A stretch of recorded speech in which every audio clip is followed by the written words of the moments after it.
चलो, last lecture में बेटा हम लोगों ने इन्नेट इम्यूनिटी और एक्वायर्ड इम्यूनिटी ये कंप्लीट कर लिया था, यही तक हुआ था ना।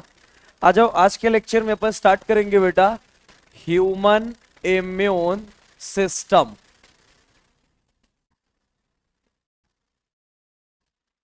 आ जाओ, जब अपन ह्यूमन इम्यून सिस्टम की बात करते हैं, याद करो बेटा मैंने कल इम्यूनिटी के बारे में क्या बताया था। जब भी पैथोजन या डिजीज के अगेंस्ट अपन इंटरनल रेजिस्टेंस की बात करते हैं तो इसी को आप क्या नाम देते हो, इम्यूनिटी नाम देते हैं, राइट। जो ह्यूमन इम्यून सिस्टम होती है बेटा, इस ह्यूमन इम्यून सिस्टम में अपने को चार चीजें पढ़नी है। एक तो पढ़ना है आपको लिम्फॉइड आर्गन।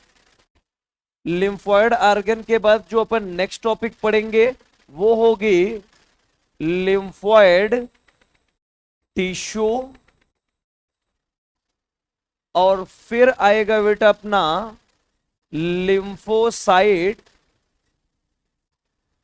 सेल आएगा, और उसके बाद हमारी सोल्यूबल मॉलिक्यूल आएगी जिसको अपन नाम देंगे एंटीबॉडी। ये आपको चार टॉपिक पढ़ने हैं बेटा ह्यूमन इम्यून सिस्टम में। आ जाओ वन बाय वन चारों को डिस्कस करते हैं। सबसे पहले अपन स्टार्ट करेंगे लिम्फॉइड आर्गन। ये लिम्फॉइड आर्गन होता क्या है बेटा, आ जाओ इसके बारे में डिस्कस करते हैं। देखो, जब आप लिम्फॉइड आर्गन की बात करोगे, याद करो जब हम लोगों ने बेटा स्टार्ट किया था बॉडी फ्लूइड्स एंड सर्कुलेशन, तो वहां पे अपनी बात हुई थी बेटा आरबीसी, डब्ल्यूबीसी और प्लेटलेट्स की। और याद करो आरबीसी, डब्ल्यूबीसी और प्लेटलेट जब अपन पढ़ रहे थे तो प्लेटलेट्स अपनी जो डब्ल्यूबीसी थी वो दो टाइप की बात हुई थी। एक हम लोगों ने पढ़ा था ए ग्रेनुलर और एक पढ़ा था ग्रेनुलर। तो जो ग्रेनुलर लिम्फोसाइट थी वो थी हमारी तीन टाइप की, कौन कौन सी, बेसोफिल, इओसिनोफिल और न्यूट्रोफिल। और जो ए ग्रेनुलर थी बेटा वो अपनी लिम्फोसाइट और मोनोसाइट थी। याद करो लिम्फोसाइट मैंने बताया था दो टाइप की लिम्फोसाइट होती हैं, एक होती है बी लिम्फोसाइट और एक होती है टी लिम्फोसाइट। तो ये जो अपनी बी लिम्फोसाइट और टी लिम्फोसाइट बनती है, ये जहां पे इनकी ओरिजिन होगी, प्रोलिफरेशन होगा, मैचुरेशन होगा, उसी को आप नाम दोगे बेटा लिम्फॉइड आर्गन नाम देंगे। क्लियर। जहां पे बेटा हमारी लिम्फोसाइट सेल की क्या होगी, ओरिजिन एंड मैचुरेशन, ओरिजिन होगी, मैचुरेशन होगा, या क्या होगा बेटा यहां पे प्रोलिफरेशन होगा, इसी को क्या नाम दोगे आप, लिम्फॉइड आर्गन नाम देंगे। क्लियर है। अब याद करो आपने पढ़ा था बेटा कि जो हमारी लिम्फोसाइट होती है वो दो टाइप की होती हैं। हमने बताया था एक बी लिम्फोसाइट और एक बताया था टी लिम्फोसाइट। ये बी लिम्फोसाइट और टी लिम्फोसाइट कैसे वर्क करती है अभी थोड़ी देर के बाद पता चलेगा। सीधा सीधा जिस आर्गन में बेटा हमारी लिम्फोसाइट सेल की ओरिजिन होगी या जहां से बनना शुरू करेंगे उसी को आप नाम दोगे लिम्फॉइड आर्गन। अब ये जो हमारी लिम्फॉइड आर्गन होंगी बेटा, ये लिम्फॉइड आर्गन अपनी दो टाइप की होती है। एक होती है प्राइमरी लिम्फॉइड आर्गन और एक होती है अपनी सेकेंडरी लिम्फॉइड आर्गन। एक होती है प्राइमरी लिम्फॉइड आर्गन और एक होती है सेकेंडरी लिम्फॉइड आर्गन। अब ये प्राइमरी लिम्फॉइड आर्गन और सेकेंडरी लिम्फॉइड आर्गन का फंक्शन क्या होता है इसके बारे में समझते हैं। देखो, जितना फंक्शन ऊपर लिखा गया है सेम फंक्शन उतार दो प्राइमरी लिम्फॉइड आर्गन में। जिस ऑर्गन में हमारी लिम्फोसाइट की ओरिजिन होगी, मैचुरेशन होगा, प्रोलिफरेशन होगा, उसी को आप क्या नाम दोगे, प्राइमरी लिम्फॉइड आर्गन।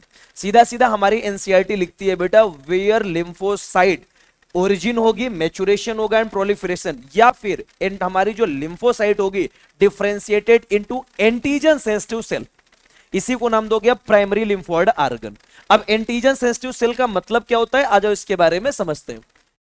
देखो, आपने बताया कि प्राइमरी लिम्फॉइड आर्गन में क्या बनेगी बेटा, हमारी लिम्फोसाइट बनेगी और एंटीजन सेंसिटिव होगी।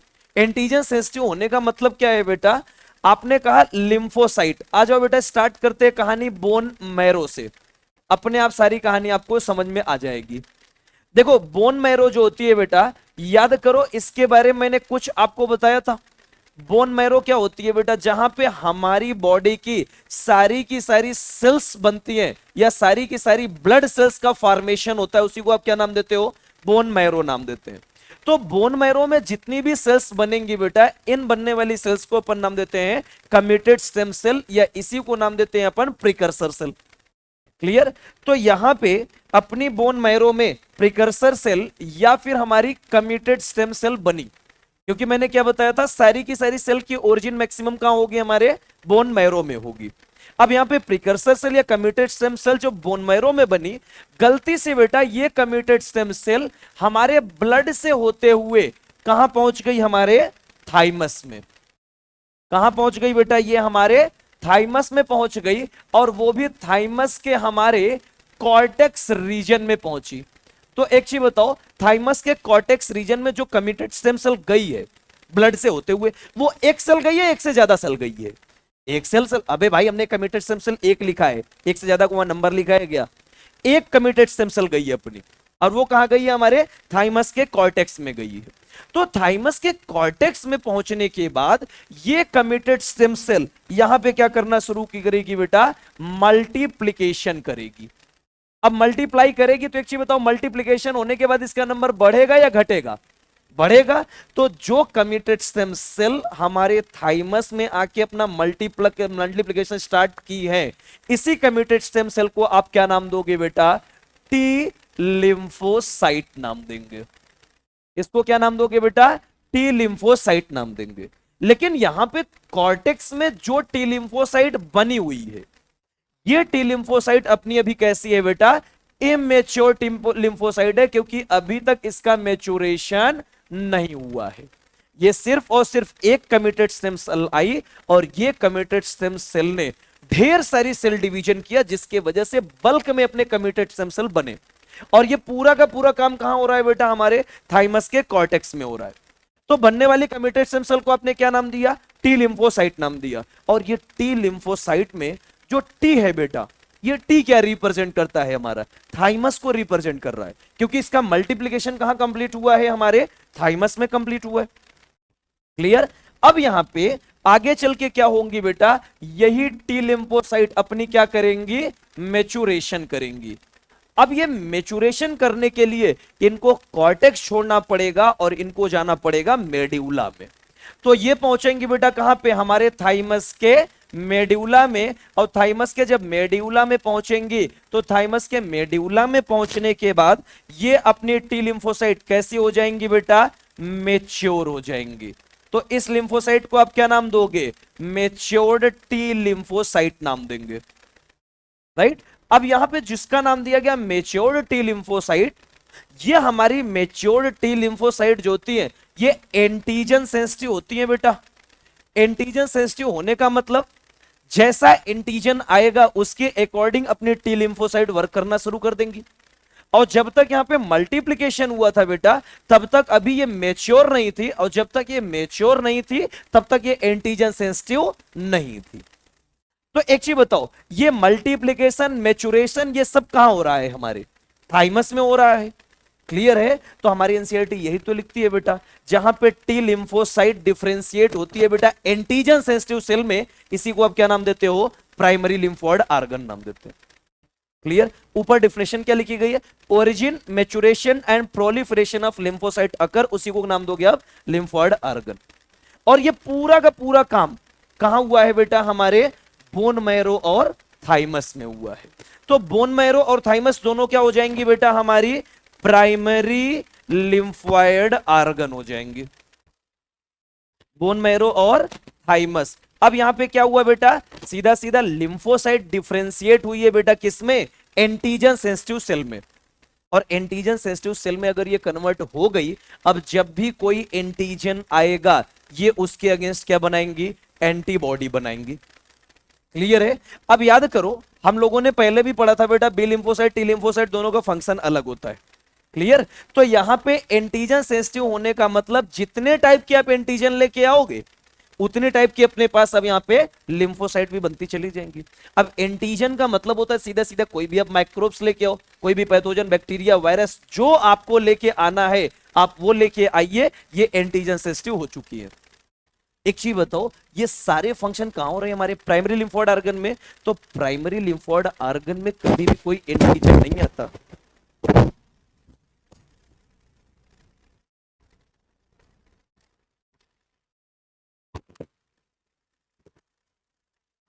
हमारे प्राइमरी लिम्फोइड आर्गन तक कभी कोई एंटीजन नहीं पहुंचते। तो इनका जितना काम बनना था बेटा, इनका प्रोलिफरेशन होना, ओरिजिन होना, मल्टीप्लिकेशन होना, मैचुरेशन होना, ये सब कहां होता है? प्राइमरी लिम्फोइड आर्गन में। और फाइनली ये एंटीजन सेंसिटिव होने के बाद आगे जाके बेटा स्टोर्ड होते हैं किसमें? सेकेंडरी लिम्फोइड आर्गन में। कहां जाके स्टोर हो जाएंगे बेटा? ये सेकेंडरी लिम्फोइड आर्गन में स्टोर हो जाएंगे। तो ये सेकेंडरी लिम्फोइड आर्गन अब क्या करेगा बेटा? ये हमारे लिम्फोसाइट के लिए लोकेशन प्रोवाइड करेगा जहां पे एंटीजन आएंगे और इससे अटैच होंगे। सेकेंडरी लिम्फोइड आर्गन का सिर्फ एक काम होगा बेटा, ये क्या करेगा? प्रोवाइड करेगा इसको इंटरेक्शन, जहां पे आके एंटीजन इसके साथ अटैच होंगे। किसके साथ? हमारे टी लिम्फोसाइट के साथ। सेकेंडरी लिम्फोइड आर्गन का सिर्फ एक फंक्शन, उसने क्या किया बेटा? टी लिम्फोसाइट को स्टोर करके रखा है। और जब भी पैथोजन आएंगे आपके प्राइमरी लिम्फोइड आर्गन से मुलाकात होगी या सेकेंडरी लिम्फोइड आर्गन से मुलाकात होगी? अब सेकेंडरी लिम्फोइड आर्गन से, वो प्राइमरी लिम्फोइड आर्गन तक पहुंचने ही नहीं देगा। क्लियर? आ जाओ, ये तो बेटा एक कम्यूटेड स्टेम सेल की बात हुई। हमने कहा यहां से बोन मैरो से और हमारी ढेर सारी कम्यूटेड स्टेम सेल बनी या प्रिकर्सर सेल बनी। ये कम्यूटेड स्टेम सेल या प्रिकर्सर सेल ये पूरा का पूरा अपना मल्टीप्लिकेशन और मैचुरेशन कहां कंप्लीट कर ली बेटा? हमारे बोन मैरो में। और जब मल्टीप्लिकेशन और मैचुरेशन कोई भी कमिटेड स्टेम सेल हमारे बोन मैरो में कंप्लीट कर ले, तो ऐसे कमिटेड स्टेम सेल को आप क्या नाम दोगे बेटा? बी लिम्फोसाइट नाम देंगे। इसको क्या नाम देंगे अपन? बी लिम्फोसाइट नाम देंगे। और ये बी लिम्फोसाइट ये भी कैसी होगी बेटा? हमारी एंटीजन सेंसिटिव होगी। यानी जैसे ही एंटीजन इसको मिलेगा बेटा, तुरंत के तुरंत उसको किल करने के लिए क्या बनाएंगी? एंटीबॉडी बनाएंगी। और ये भी हमारी बी लिम्फोसाइट जाके कहां स्टोर हो जाएगी बेटा? सेकेंडरी लिम्फोइड आर्गन में स्टोर हो जाएंगी। याद रखना, बोन मैरो और थाइमस या प्राइमरी लिम्फोइड आर्गन का सिर्फ एक काम होगा, लिम्फोसाइट को बनाने का काम करना और उनको मैच्योर करने का काम करना। इसके अलावा लिम्फोसाइट का कोई फंक्शन, अपने प्राइमरी लिम्फोइड आर्गन कोई फंक्शन नहीं होता। सेकेंडरी लिम्फोइड आर्गन का काम होगा, ये साइट प्रोवाइड करेंगी बेटा जहां पे लिम्फोसाइट और एंटीजन एक दूसरे से अटैच होंगे। क्लियर? अब हमारी जो सेकेंडरी लिम्फोइड आर्गन होती है बेटा, वो कौन कौन सी होती है? फटाफट नाम बताओ तो बेटा। क्या स्प्लीन होती है? क्या बोलो? लिम्फ नोड्स होती हैं क्या? बोलो यार। लिम्फ नोड्स, साथ ही साथ अपेंडिक्स भी होती है। याद करो, अपेंडिक्स मैंने पढ़ाया था डाइजेशन पढ़ाते समय। उसके बाद हम लोगों ने पढ़ा था बेटा टॉन्सिल्स।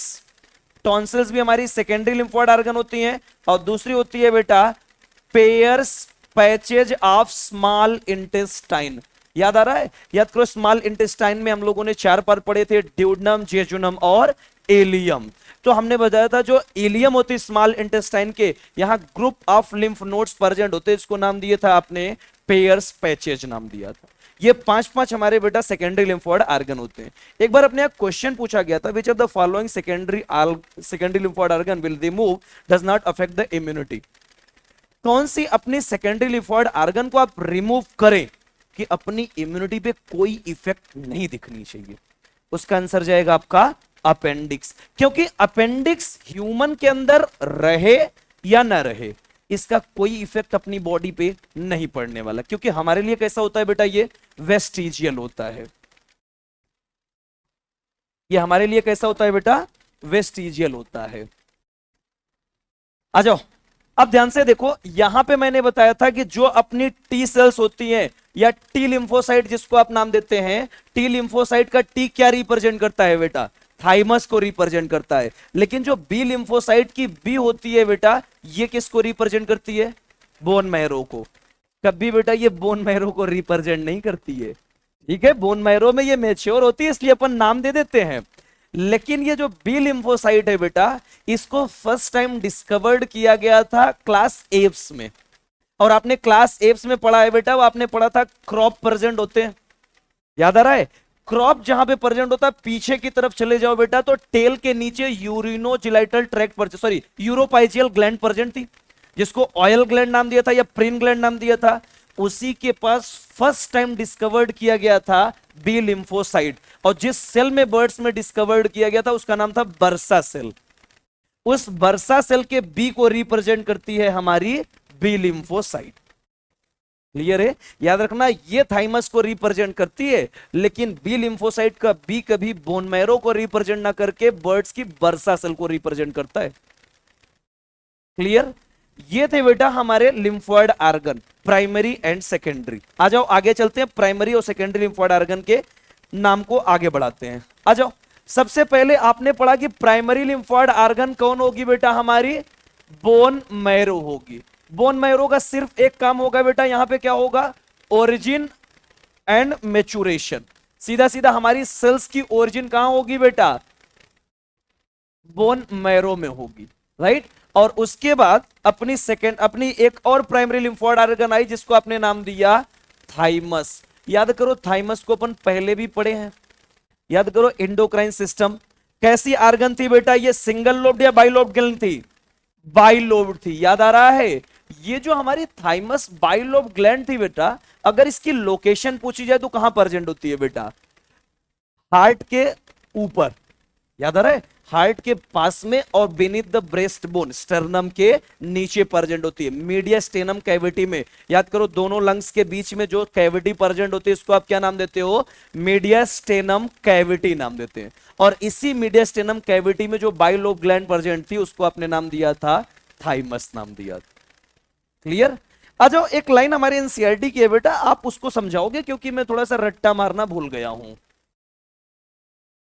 ये एनसीईआरटी हमारी लिखती है, मैं नहीं लिखता क्योंकि मुझे अपना कुछ लिखना पसंद नहीं आता। Both bone marrow and thymus, क्योंकि स्टेटमेंट में भी क्वेश्चन 2 बार बन चुका है। Provide micro environment for development and maturation of T lymphocyte. इसके बारे में कौन बताना चाहेगा?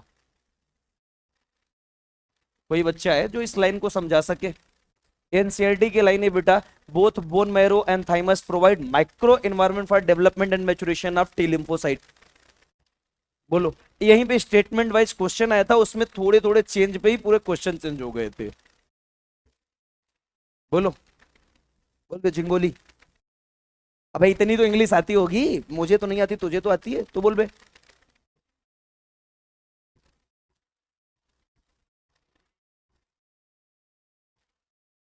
हाँ, तो उसका इससे क्या ताल्लुक? यार एक चीज मैंने नोटिस किया, जो मैं पूछता हूं उसको छोड़ के सारी कहानी तुम लोग बता देते हो। तो बता बे बुआ। हाँ, ये मत पढ़ देना सर, बहुत bone marrow and thymus provide microenvironment for development and maturation of T lymphocyte. हैं? तो मुंह से सुपारी निकाल के बोल पहले। नहीं खाती सर, बीड़ी पीते हैं हम। हाँ, कुछ गरीब आदमी मिलेगा तब तो खाओगी। ओ, बड़े दुखदाई जी। एक काम करो रे, 1-1 रुपए डोनेट करो, आ जाओ गेट पे बैठो। हमारे सारे बच्चे इतने तो दयालु है ना? बोलो रे, दे दोगे? देखो सब तुम्हारे सपोर्ट में आ गया, आ जाओ बैठ जाओ गेट पे। है? नीचे नहीं बैठ सकती? अच्छा ठीक है, बोलो, अब बोलो आंसर।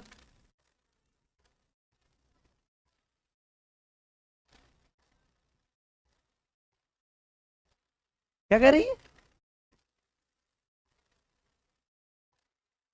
एक तो आधी बातें तुमने बोली, आधी मुंह में रख ली। और कोई बताना चाहेगा? हाँ, ये टेम्परेचर डिपेंड करता है। इसकी अलग कहानी चल रही है, टेम्परेचर डिपेंड करता है। अब एक कमबख्तों, ये पीछे की कहानी अगर समझ में आई हो तो बस वही वहां लिखा गया है हमारी। अब ध्यान से देखो, टी लिम्फोसाइट की बात कर रहे हैं ना। एक चीज बताओ, टी लिम्फोसाइट की ओरिजिन कहां हुई थी? बोन मैरो में। मैच्योरेशन और मल्टीप्लीकेशन कहां कंप्लीट किया है? थाइमस में। क्लियर। लेकिन जो अपनी बी लिम्फोसाइट है इसकी ओरिजिन कहां हुई थी? बोन मैरो में। इसने मल्टीप्लीकेशन मैच्योरेशन कहां कंप्लीट किया? बोन मैरो में। यहां जाओ, क्या लिखा गया है? Both bone marrow and thymus provide microenvironment for development and maturation of T lymphocyte. T lymphocyte अपनी बोन मैरो में भी मेच्योर हुई है, यानी वहां पे ओरिजिन हुई है, और थाइमस में आने के बाद इसने अपना मल्टीप्लीकेशन और मैच्योरेशन कंप्लीट किया है। अब जब एग्जामिनर अपना पूछा था, उसमें बेटा यहां टी लिम्फोसाइट की जगह बी लिम्फोसाइट कर दिया था बस।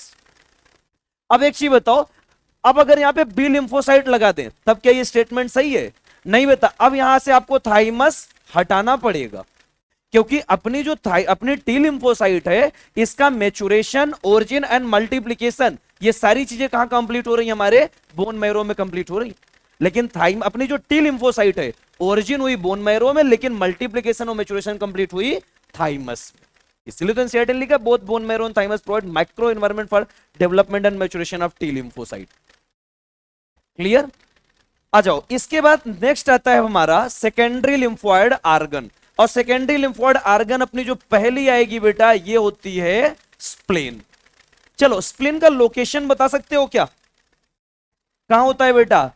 बैक साइड ऑफ स्टमक, या सीधा सीधा कह लो बेटा upper left portion of abdominal cavity. हमारी जो एब्डोमिनल कैविटी होती है, उस एब्डोमिनल कैविटी में अपर लेफ्ट पोर्शन पे ही तो स्टमक प्रेजेंट होता है, और स्टमक के बैक साइड पे क्या प्रेजेंट होती है? हमारी स्प्लीन प्रेजेंट होती है। इसका शेप कैसा होता है बेटा? बीन शेप्ड होता है। कैसा होता है? Bean shaped. याद करो, कुछ ऐसा ही शेप एक और पढ़ के आए बेटा अपन, किडनी पढ़े थे, याद आ रहा है? तो किडनी का जो शेप होता है ठीक वैसा ही कौन होती है? हमारी स्प्लेन भी होती है। स्प्लेन जो होती है बेटा, इस स्प्लेन के अंदर हमारी दो मेन सेल प्रेजेंट होती हैं। एक तो यहां प्रेजेंट होती है बेटा लिम्फोसाइट सेल, और एक प्रेजेंट होती है यहां पे फैगोसिटिक सेल।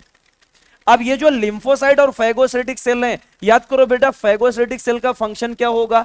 जो हमारी डेड और डैमेज्ड आरबीसी होंगी उनको पूरी तरह से क्लीन करने का काम कौन कर रहा था? स्प्लीन कर रहा था। इसीलिए स्प्लीन को क्या नाम दिया था? Graveyard of RBC. लेकिन अगर आरबीसी का काउंट बढ़ गया ड्यूरिंग एक्सरसाइजिंग कंडीशन, तो रेस्ट कंडीशन आने पर इरिथ्रोसाइट का नंबर कम होता है। वो बची हुई जो इरिथ्रोसाइट थी कहां स्टोर होती है बेटा? स्प्लीन में। इसीलिए इसको एक और नाम दिए थे, ब्लड बैंक भी नाम दिए थे। याद आ रहा है? अब ये जो हमारी स्प्लीन है बेटा, हमारी एनसीईआरटी लिखती है act as filtration of blood by trapping blood borne microorganism. ये क्यों लिखती है बेटा act as filtration of blood? क्योंकि ध्यान से देखो फैगोसिटिक सेल है, राइट, और by blood borne microorganism. अगर हमारे ब्लड में कोई माइक्रो ऑर्गेनिज्म आ भी गए तो उनको बेटा ये लिम्फोसाइट दोनों के दोनों जीने नहीं देंगे। क्लियर है? स्प्लीन को दूसरा नाम दिया जाता है बेटा रिजर्वायर ऑफ आरबीसी। क्लियर है? आ जाओ, स्प्लीन के बाद नेक्स्ट आता है बेटा हमारा लिम्फ नोड्स। आ जाओ, ये लिम्फ नोड्स क्या होते हैं बेटा, इसके बारे में अपन समझते हैं। अब आ जाओ इसके बारे में देखो, याद करो हम लोगों ने बेटा एक सेल पढ़ी थी और मैंने बताया था कि हर एक सेल में हमारी क्या आती है बेटा? हार्ट से ऑर्टा आती है। ऑर्टा आगे चल के क्या बनाती है बेटा?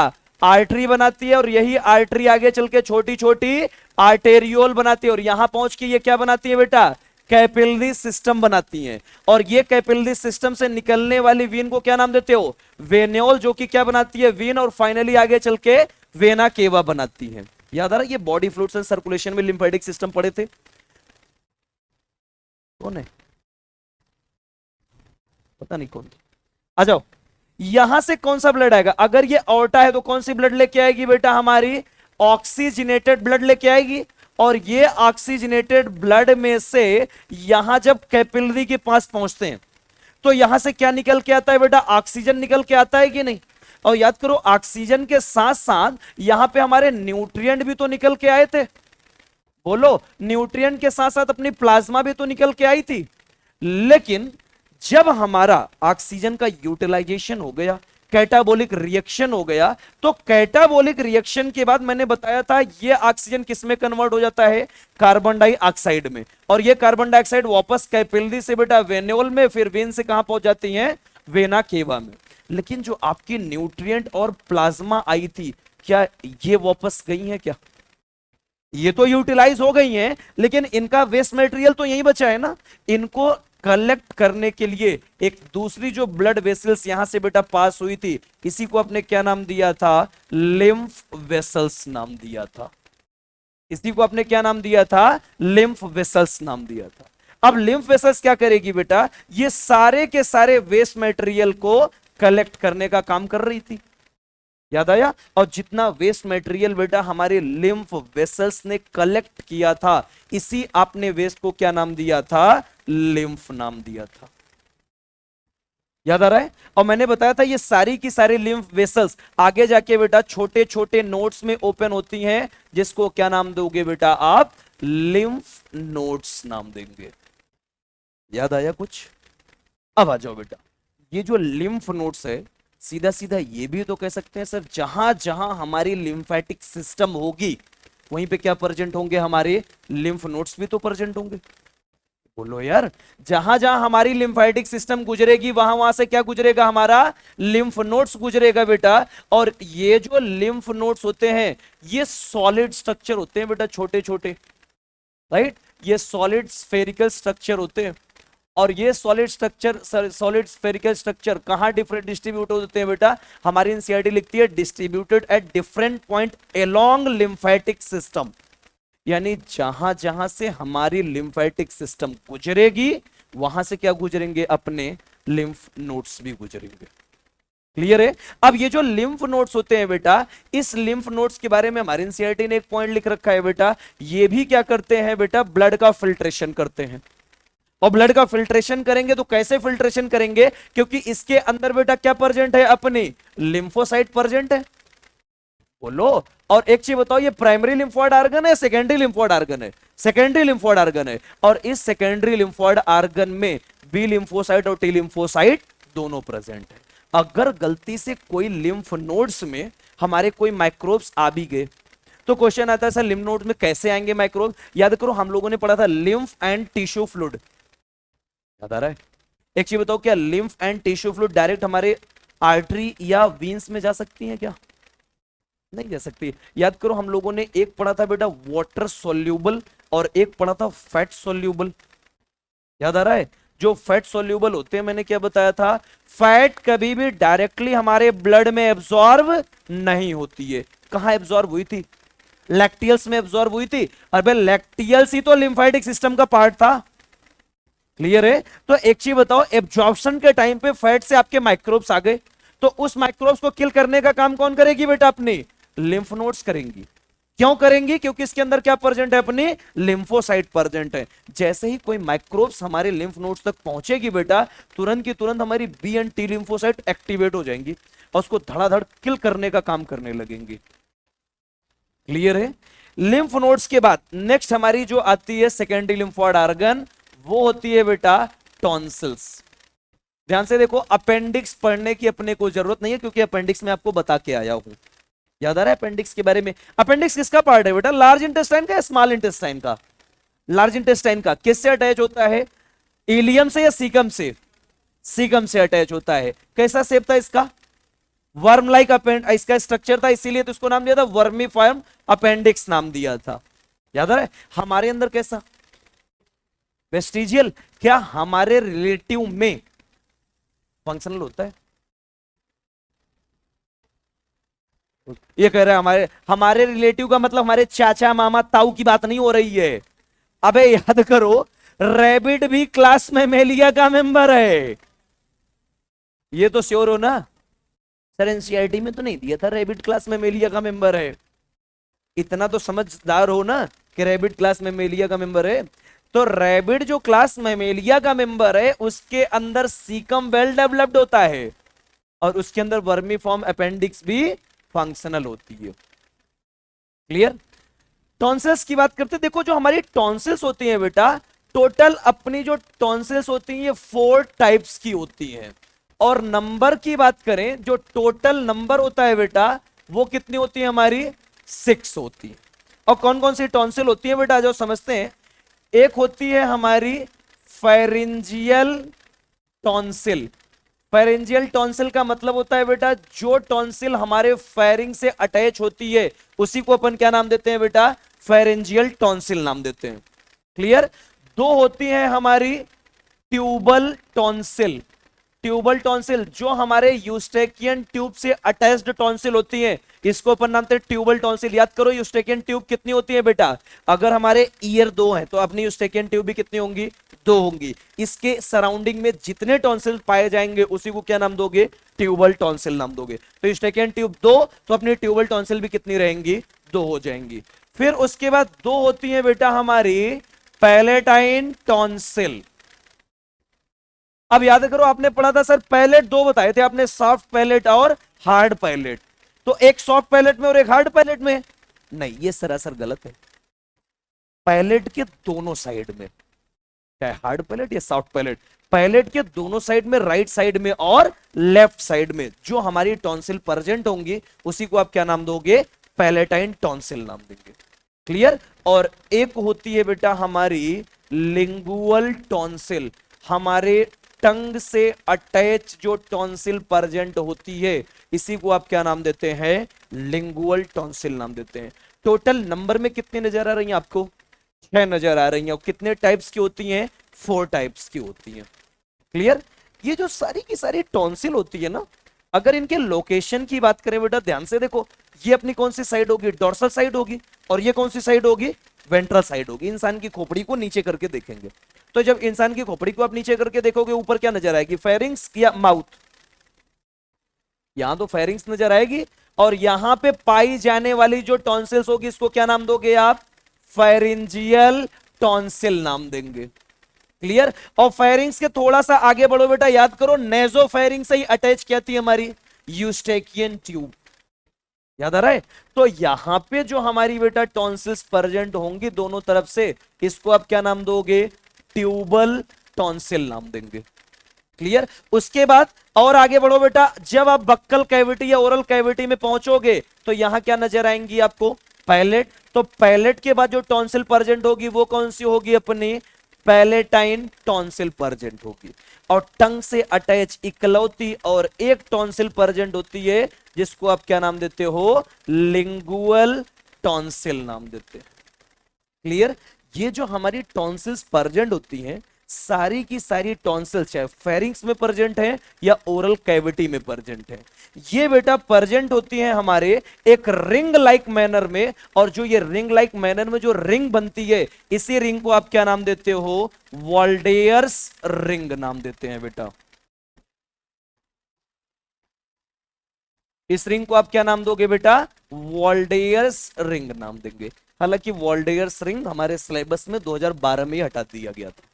क्लियर। एनसीईआरटी में सिर्फ टॉन्सिल्स का जिक्र है, वहां 4 टाइप की टॉन्सिल्स का कोई जिक्र नहीं है। क्लियर। आप चाहो तो ये टॉन्सिल्स का नाम याद रखना और ना मर्जी हो तो आप छोड़ देना, ये आपके ऊपर डिपेंड करेगा। हाँ नीट में नहीं आएगा इसकी पॉसिबिलिटी मैं ले सकता हूं, 100% नहीं आएगा। टेस्ट में नहीं आएगा इसकी मैं गारंटी नहीं ले सकता। ठीक है। तो आप देख लेना अपने हिसाब से जो तुम्हें सही लगे। हाँ क्या हो जाएगा, आरबीसी का नंबर कम हो जाएगा, बोन मैरो बनाएगा, बोन मैरो को और प्रोडक्शन करना पड़ेगा। अबे स्प्लीन में रहेगा तब तो वो सप्लाई कर देगा, और नहीं रहेगा तब नहीं कर पाएगा। अगर लाइफ स्पान है, बची हुई स्प्लीन में है, गारंटीड सप्लाई करेगा, नहीं है तो बोन मैरो को और बनाना पड़ेगा। क्लियर। चल भाई, टॉन्सिल्स के बाद नेक्स्ट आती है अब हमारी पेयर्स पैचेज।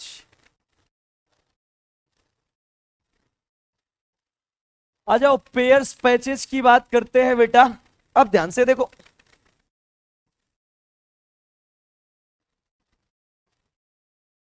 देखो पेयर्स पैचेज की बात करें, कहां आपको पेयर्स पैचेज मिली थी बेटा, ये बोलो यार, इलियम ऑफ स्मॉल इंटेस्टाइन, याद आ रहा है। अब ध्यान से देखो, मैंने आपको 2 इलियम बताए थे, एक अगर ILE आ जाए तो यह हमारे किसका पार्ट है, स्मॉल इंटेस्टाइन का पार्ट है। ILI आ जाए तो अपनी बर्गर की जो बोन होती है ना, ये उसका बोन होता है। अरे याद करो, पेल्विक गर्डल, इलियम, इसियम और प्यूबिस, दो कोक्सल बोन थी हमारी, और दो कोक्सल बोन मिलके एक पेल्विक गर्डल बनाती हैं। याद आ रहा है? और अगर गलती से रेनिन आ जाए और एक रेनिन आ जाए, पहला क्या है अपना एंजाइम है, मिल्क डाइजेस्टिव एंजाइम, जो कि सिर्फ और सिर्फ कहां मिलता है बेटा, इन्फेंट्स में मिलता है। और ये क्या है अपनी हार्मोन है बेटा, जो कि कहां मिलेगी आपको, जीजा जी का सेल याद आ रहा है, जस्टा ग्लोमेरुलर अपरेटस, वहीं पे सिक्रेट होती है ये। क्लियर? चल भाई आ जाओ। इलियम अब स्मॉल इंटेस्टाइन में पाई जाएंगी। अब याद करो, फिर से वही पुरानी कहानी बात करते हैं बेटा। आउटर मोस्ट लेयर क्या थी हमारी, सेरोसा, उसके बाद मस्क्यूलैरिस, उसके बाद सब म्यूकोसा, और अंदर की तरफ म्यूकोसा। याद आ रहा है ये? तो जो हमारी म्यूकोसा होती है, अब याद रखना, चाहे हमारी गैस्ट्रोइंटेस्टाइनल ट्रैक्ट की बात कर लो, या यूरिनोजेनिटल ट्रैक्ट की बात कर लो, या फिर अपनी हम रिस्पिरेटरी ट्रैक्ट की बात करने, सबकी जो इंटरनल लेयर होती है उसको अपन नाम देते हैं म्यूकोसल लेयर। क्लियर? तो ये जो म्यूकोसल लेयर होती है बेटा, इसी म्यूकोसल लेयर पर जगह जगह पे क्या प्रेजेंट होती हैं, हमारी पेयर्स पैचेज प्रेजेंट होती हैं। अब ये जो पेयर्स पैचेज हैं, यहां पे जितनी भी पेयर्स पैचेज प्रेजेंट होंगी, इनका काम होगा हमारी म्यूकोसा को प्रोटेक्ट करना। अगर म्यूकोसा प्रोटेक्ट रहेगी तभी अपनी फिजिकल बैरियर बनेगी, वरना फिजिकल बैरियर नहीं बनेगी। अरे म्यूकोसा को तो पहले बचाओ, म्यूकोसा बची रहेगी तब फिजिकल बैरियर बनाएगी। तो उसको बचाने के लिए कौन आती है हमारी, अब पेयर्स पैचेज आती हैं। क्लियर? अब हमारी एनसीईआरटी इसके लिए लिखती है बेटा कि जो पेयर्स पैचेज होती है ये एसोसिएटेड होती है म्यूकोसा से। तो एक चीज बताओ, क्या म्यूकोसा हमारी बॉडी में सिर्फ एक जगह होती है, बहुत जगह पे प्रेजेंट होती है? बहुत जगह पे प्रेजेंट होती है, एसोसिएटेड होती है बेटा म्यूकोसा से, इसीलिए इसको क्या नाम देते हैं, म्यूकोसल एसोसिएटेड लिम्फोइड टिश्यू नाम देते हैं।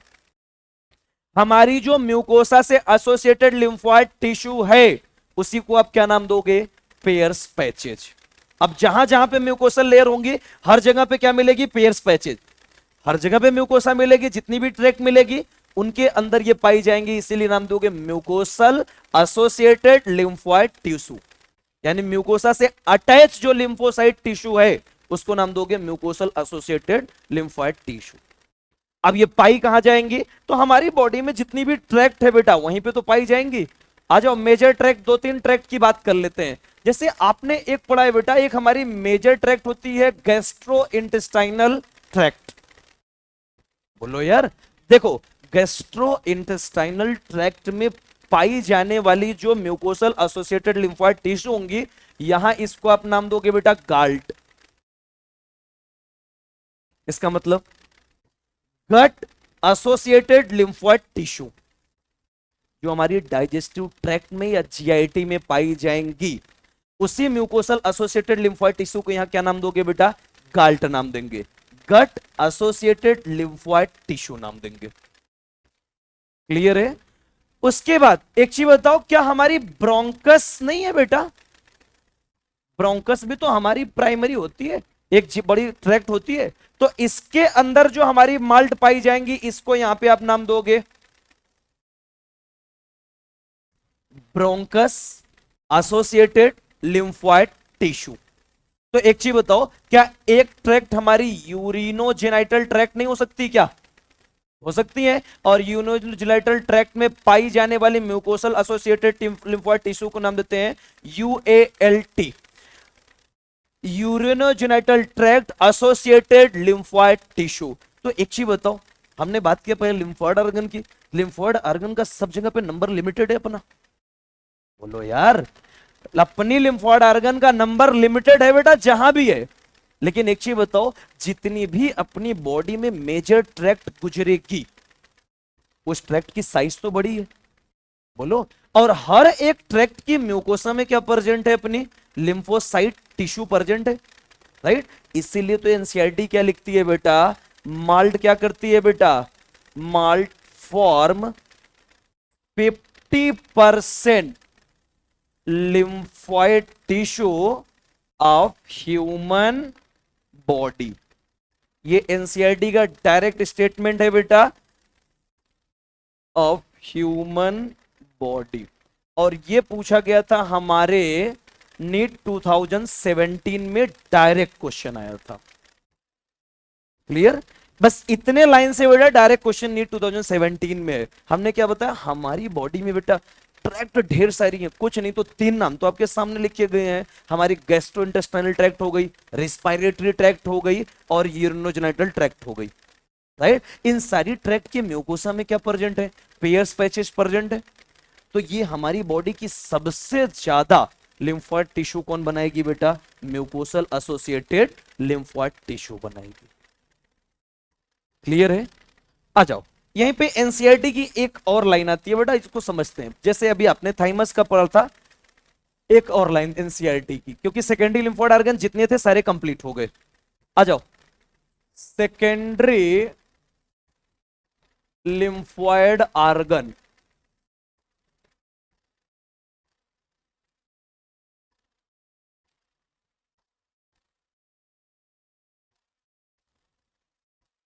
Provide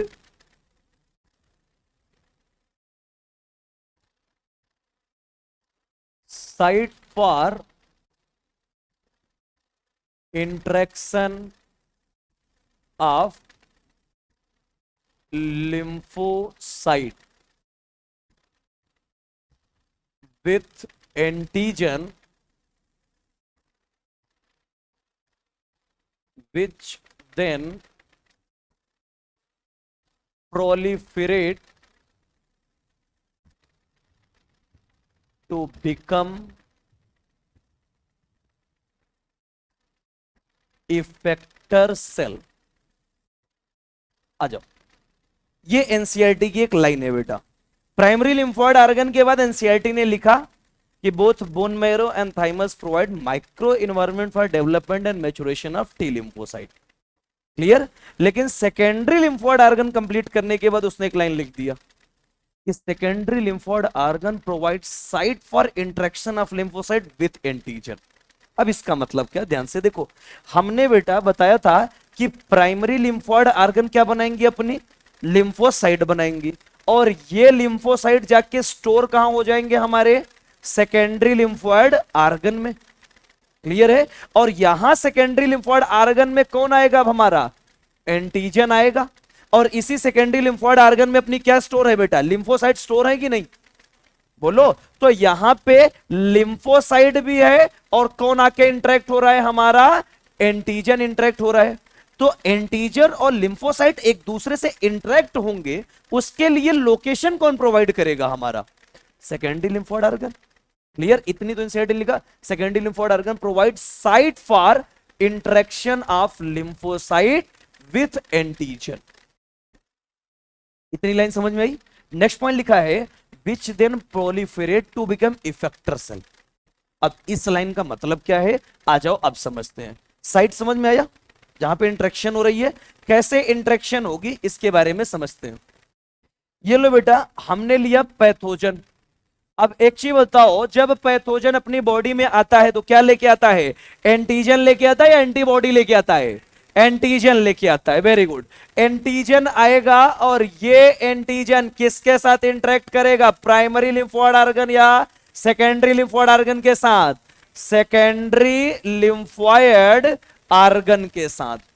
right? अब एक चीज बताओ, सेकेंडरी लिम्फोइड ऑर्गन के साथ इंटरेक्ट किया तो बेसिकली यहां पे इसकी मुलाकात किससे होगी बेटा, B lymphocyte and T lymphocyte से। इसी से तो मुलाकात होगी, बी लिम्फोसाइट सेल और टी लिम्फोसाइट से इसकी मुलाकात कहां पे होगी, सेकेंडरी लिम्फोइड ऑर्गन पे। तो जैसे ही बेटा एंटीजन की एंट्री हुई, ये बी सेल और टी सेल बहुत तेजी से डिवाइड करना शुरू कर देते हैं। और जब डिवाइड करना शुरू करेंगे बेटा, इनका क्या होगा, मल्टीप्लिकेशन होगा। और मल्टीप्लिकेशन होने के बाद ये हमारे बी लिम्फोसाइट और टी लिम्फोसाइट दोनों दो दो टाइप के सेल बनाते हैं बेटा। एक बनाते हैं हमारे इफेक्टर सेल और एक बनाते हैं बेटा मेमोरी सेल। एक बनाएंगे इफेक्टर सेल और दूसरा बनाएंगे मेमोरी सेल। एक चीज बताओ, इम्यूनिटी कौन से पढ़ रहे हैं अपन? एक्वायर्ड पढ़ रहे हैं। एक्वायर्ड में मेमोरी प्रेजेंट है। अरे बोलो यार, एक्वायर्ड में मेमोरी प्रेजेंट है। अब ध्यान से देखना, पैथोजन की एंट्री हुई, बोलो यार, पैथोजन की एंट्री हुई, किसकी एंट्री हुई है? एंटीजन की। किससे आके मिलेगा? प्राइमरी लिम्फोइड ऑर्गन है, सेकेंडरी लिम्फोइड ऑर्गन से? सेकेंडरी लिम्फोइड ऑर्गन से। सेकेंडरी लिम्फोइड ऑर्गन में इसकी मुलाकात किससे होगी? बी लिम्फोसाइट और टी लिम्फोसाइट से। जैसे ही एंटीजन आएगा, ये अपना नंबर बढ़ाएंगे, मल्टीप्लीकेशन करेंगे, मल्टीप्लाई करके दो टाइप के अपने सेल बनेंगे। कौन कौन से? इफेक्टर सेल और मेमोरी सेल। जैसे ही पैथोजन आया, उसको किल करने के लिए जो तत्काल एक्शन लिया गया, उसी को नाम दिया आपने इफेक्टर सेल नाम दिया। ये क्या होगी बेटा? तत्काल यूज की जाएगी, यूज एट द टाइम। तो एक चीज बताओ, जिसको आपने तत्काल यूज किया, ये लॉन्ग लिव्ड होगा या शॉर्ट लिव्ड होगा? शॉर्ट लिव्ड होगा। ये कैसा होगा बेटा? शॉर्ट लिव्ड होगा। अब एक चीज बताओ, पहली बार एक्शन ले रहे हैं पैथोजन के आने के बाद, कौन सा इम्यून रिस्पॉन्स होगा? प्राइमरी या सेकेंडरी? Primary immune response. ये क्या है अपना? Primary immune response. क्लियर है? अब याद करो, हम लोगों ने बोला था कि जो एक्वायर्ड इम्यूनिटी होती है, इसमें मेमोरी प्रेजेंट होती है। बोलो यार, पहली बार अगर अपनी बॉडी में कोई एंटीजन आया, उसका एनकाउंटर हुआ है, तो उस एनकाउंटर की मेमोरी हमारे इम्यून सिस्टम के पास प्रेजेंट होगी। बोलो, तो ये जो मेमोरी सेल बनी है, तुरंत यूज होगी कि फ्यूचर के लिए स्टोर होगी बेटा? फ्यूचर के लिए स्टोर हो जाएगी। ये स्टोर होगी किसके लिए बेटा? फ्यूचर के लिए। तो एक चीज बताओ, जो आपने फ्यूचर के लिए स्टोर किया है, ये शॉर्ट लिव्ड होगी या लॉन्ग लिव्ड होगी? ये लॉन्ग लिव्ड होगी। कैसी होगी ये? लॉन्ग लिव्ड होगी। पहली बार पैथोजन आया, उसको मारने में टाइम लगा, दूसरी बार मारेंगे तो तत्काल एंटीबॉडी इसको किल करेगी। कौन सी इम्यून रिस्पॉन्स? प्राइमरी या सेकेंडरी? Secondary immune response. कौन सी immune response? Secondary immune response. याद करो मैंने क्या बताया था, both primary immune response and secondary immune response is carried out with the help of B lymphocyte and T lymphocyte. Primary immune response भी आई और सेकेंडरी इम्यून रिस्पॉन्स आई। किसके वजह से आई? बी लिम्फोसाइट और टी लिम्फोसाइट की वजह से। जब तक हमारे बी लिम्फोसाइट और टी लिम्फोसाइट ने अपना नंबर बढ़ाया, यहां पे मल्टीप्लीकेशन किए हैं, तो यहां तक एक चीज बताओ, नंबर बढ़ रहा है या घट रहा है? बढ़ रहा है। इस प्रोसेस को अपन नाम देते हैं क्लोनल सिलेक्शन। इसको क्या नाम दोगे बेटा आप? क्लोनल सिलेक्शन नाम देंगे। क्लियर हुआ? आ जाओ और थोड़ा सा आगे बढ़ते हैं बेटा। नेक्स्ट आएगी अब अपनी लिम्फोसाइट। चलिए एक चीज बताओ, लिम्फोसाइट कितने टाइप की आप पढ़ चुके हो? दो टाइप की। कौन कौन सी? टी लिम्फोसाइट और बी लिम्फोसाइट। चलो वन बाय वन कहानी स्टार्ट करते हैं। एक हुई टी लिम्फोसाइट और दूसरी है हमारी बी लिम्फोसाइट। अब यहां पे जो हमारी टी लिम्फोसाइट जिसको नाम देते हैं बेटा, ये टी लिम्फोसाइट हमारी एक नहीं होती बेटा, कितनी होती है? ये चार चार टाइप की होती है अपनी टी लिम्फोसाइट। नाम बता सकते हो कौन कौन सी?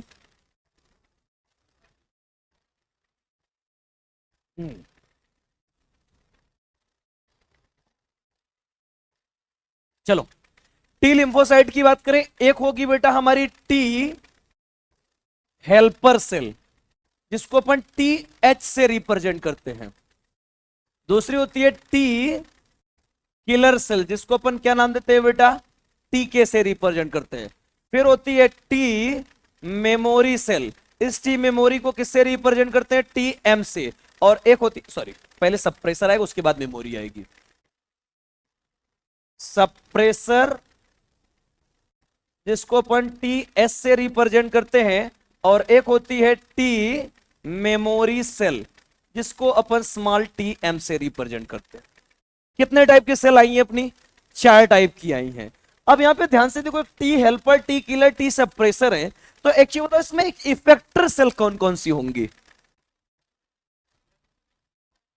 हेल्पर, किलर और सप्रेसर। ये तीनों क्या होंगी बेटा? हमारी इफेक्टर सेल होंगी, जो तत्काल एक्शन लेंगी। बोलो। उसके बाद पहले एक्शन के बाद इसकी मेमोरी स्टोर्ड हो जाएगी। मेमोरी स्टोर्ड किस में होगी? टी मेमोरी सेल में होगी। क्लियर? तो आपको क्या लगता है, क्या सिर्फ ये ऐसा टी लिम्फोसाइट में होता है? सेम यही एक्शन बी लिम्फोसाइट में होता है। तो बी लिम्फोसाइट जब अपनी क्लोनल सिलेक्शन करती है तो यहां से दो दो चीजें बनती है बेटा। एक बनती है बी प्लाज्मा सेल, किसकी मां? प्लाज्मा। और एक होती है बेटा अपनी बी मेमोरी सेल। अब एक चीज बताओ जी, जो आपका बी प्लाज्मा नजर आ रहा है, ये बी प्लाज्मा क्या होगी? इफेक्टर होगी या मेमोरी होगी? बोलो यार। इफेक्टर होती है। जो बी प्लाज्मा होती है क्या होती है बेटा? हमारी इफेक्टर होती है। और मेमोरी तो आपको सामने दिख ही रही है। क्लियर है? आ जाओ वन बाय वन सबके फंक्शन समझते हैं, फिर अपनी इम्यूनिटी को आगे और आगे बढ़ाते हैं। देखो यहां पे जो आपका टी सप्रेसर लिखा गया है ना, इस टी सप्रेसर के नाम को पकड़ो बेटा। टी सप्रेसर ये क्या करेगा? हमारी इम्यूनिटी को बढ़ाएगा या सप्रेस करेगा? सप्रेस करेगा। याद करो हम लोगों ने जब बेटा पढ़ा था इंडोक्राइन सिस्टम, एक आया था ग्लूकोकॉर्टिकॉइड, एक आया था मिनरलोकॉर्टिकॉइड, और एक आया था sex corticoid. Main glucocorticoid hormone कौन सा था? मेन ग्लूकोकॉर्टिकॉइड हार्मोन मिनरलोकॉर्टिकॉइड था। ये कौन सा आंसर है बे? कॉर्टिसोल। बिल्कुल करेक्ट। शाबाश, तू डॉक्टर बनेगा इस साल। हाँ भाई, अरे सही आंसर दिया रे। इतने साल का पुराना जिंगोली पढ़ता है, तुम लोग इसको हल्के में लेते हैं। बस अलग बात है कि मार्क्स नहीं आते टेस्ट में। क्या जिंगोली? सर हम टेस्ट की तैयारी थोड़ी करने हैं, हम तो नीट की तैयारी करने हैं। नीट में देखना हमारा रिजल्ट। 720 में से 725 ना हुआ तो बता देना फिर। अरे कैसे नहीं? अरे अब तो बोनस क्वेश्चन भी आ रहे हैं, तो ये भी सारे क्वेश्चन करके कहेगा जो आपको अच्छा लगे वो चेक कर लो। हमने सारे क्वेश्चन के आंसर भर दिए हैं। क्या बे? आ जाओ सुनो। जब अपन बात करते हैं टी सेपरेशन, याद करो कॉर्टिसोल। कॉर्टिसोल के बारे में क्या बताया था? इम्यूनिटी को बढ़ाता या घटाता है? रुक गई गाड़ी। लाइफ सेविंग हार्मोन नाम दिए थे। तो इम्यूनिटी को कम करता है, लेकिन कब? जब ऑर्गन का ट्रांसप्लांटेशन होता है। एक चीज बताओ, हमारा हार्ट डैमेज हो गया, बड़ी मुसीबत की बात।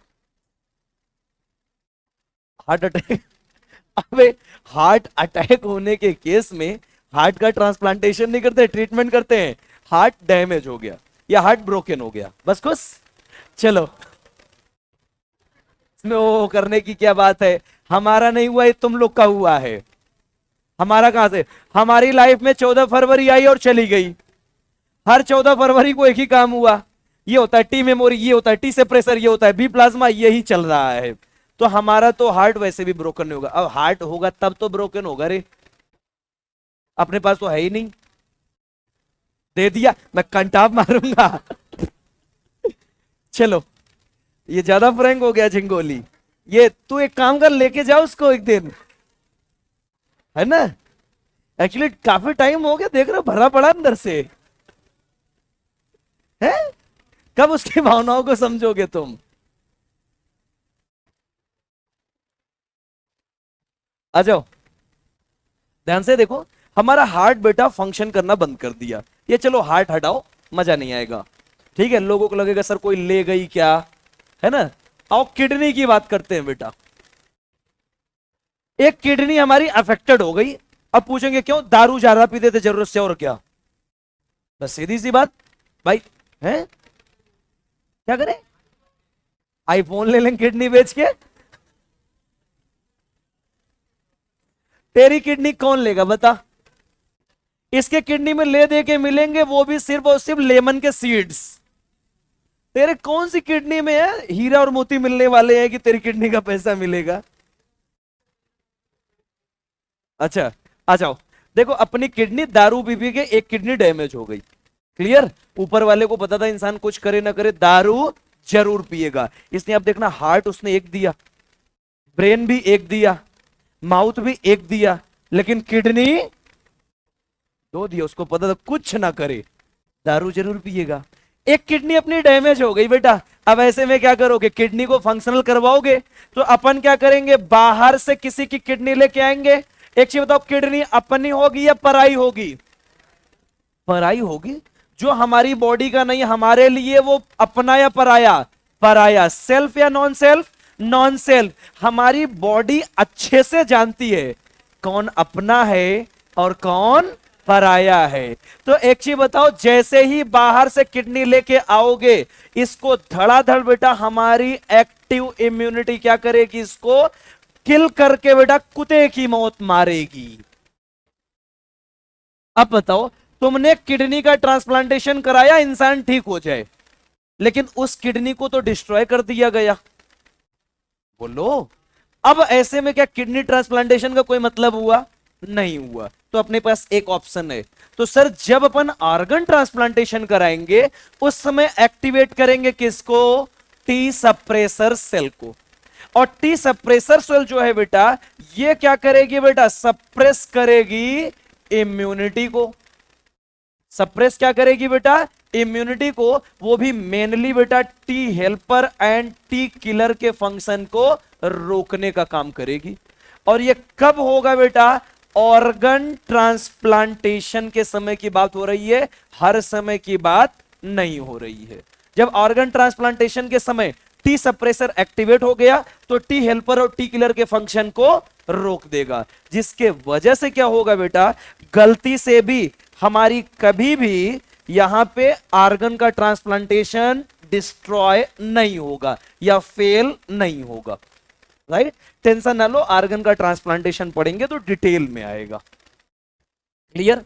आ जाओ, इनके फंक्शन क्या होते हैं इसको अपन समझते हैं बेटा। अभी आपको ये पता नहीं काम कैसे करते हैं। क्लियर? हमारी एनसीईआरटी लिखती है बेटा, on the basis of lymphocyte active immunity is two types. Lymphocyte के बेसिस पे अपनी इम्यूनिटी कितनी टाइप की होती है? एक्टिव इम्यूनिटी दो टाइप की होती है बेटा। एक होती है हमारी सेल मीडिएटेड इम्यून सिस्टम, जिसको अपन नाम हैं CMIS। Right, cell mediated immune system. अब सेल मीडिएटेड का मतलब यहां पे जितनी भी इम्यूनिटी आएगी वो किसके वजह से आएगी? सेल के वजह से आएगी।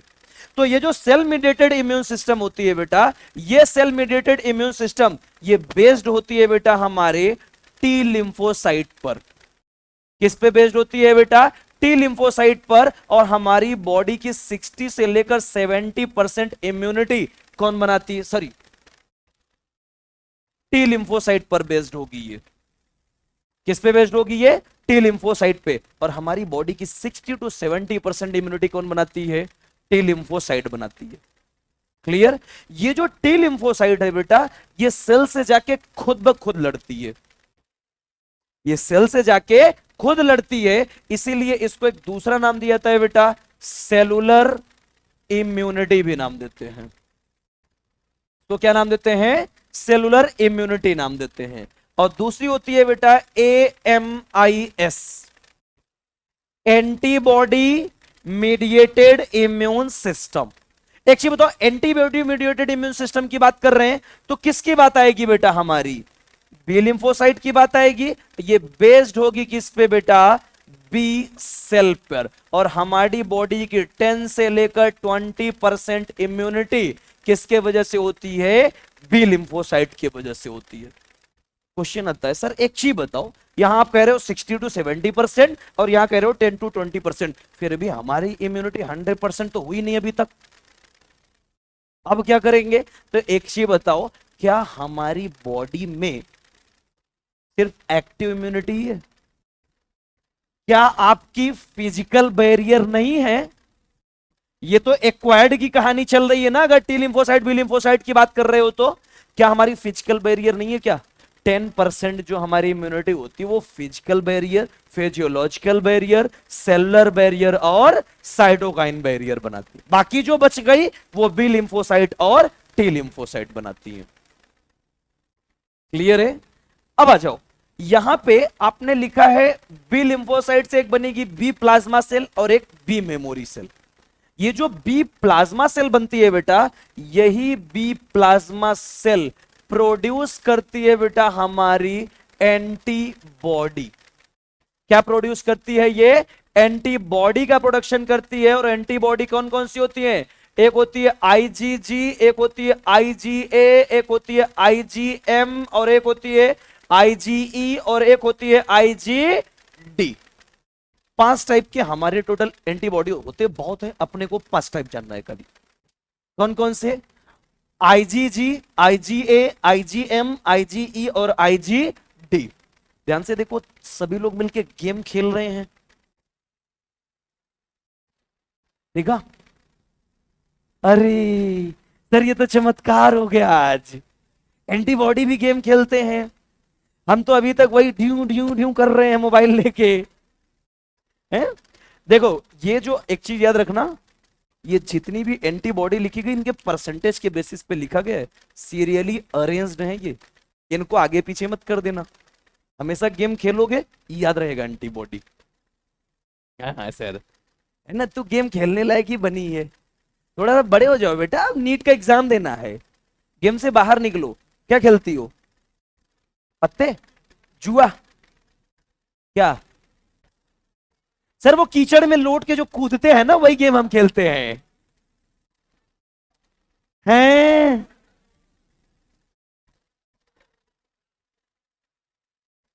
अच्छा, तुम लोग को लग रहा है ये कोई खेलने वाला गेम है? खेलने वाला गेम है इस उम्र में?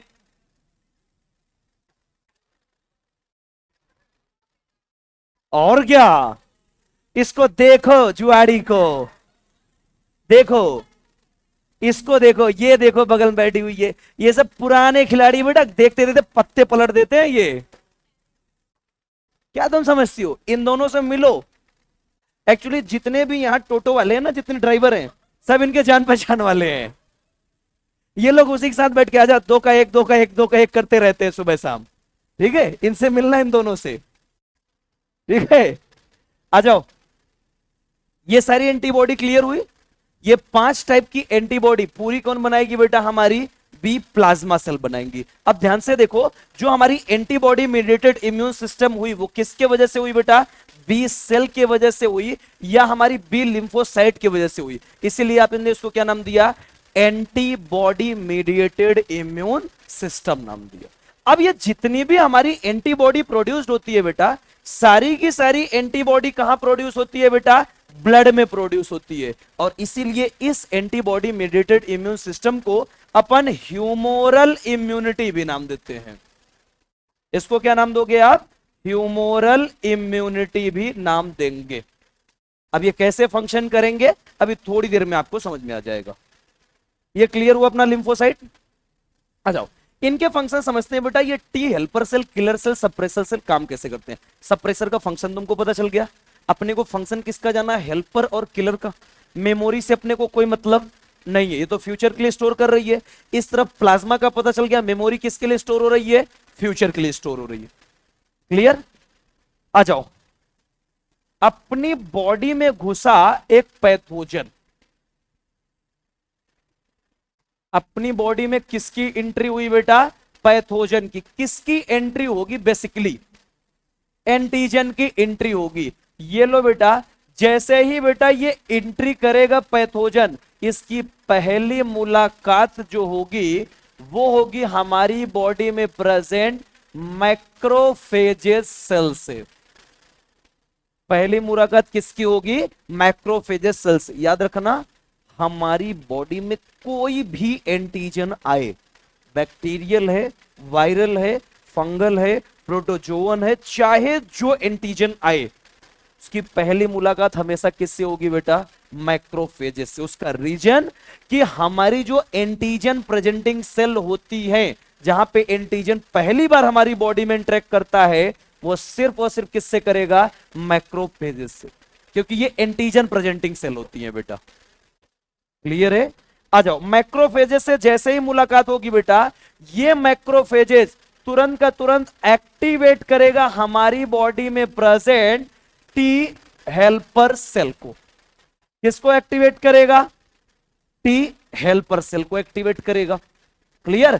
अब ये टी हेल्पर सेल जैसे ही एक्टिवेट होंगी बेटा, ये स्टिमुलेशन देंगी हमारी बॉडी में प्रेजेंट टी किलर सेल को।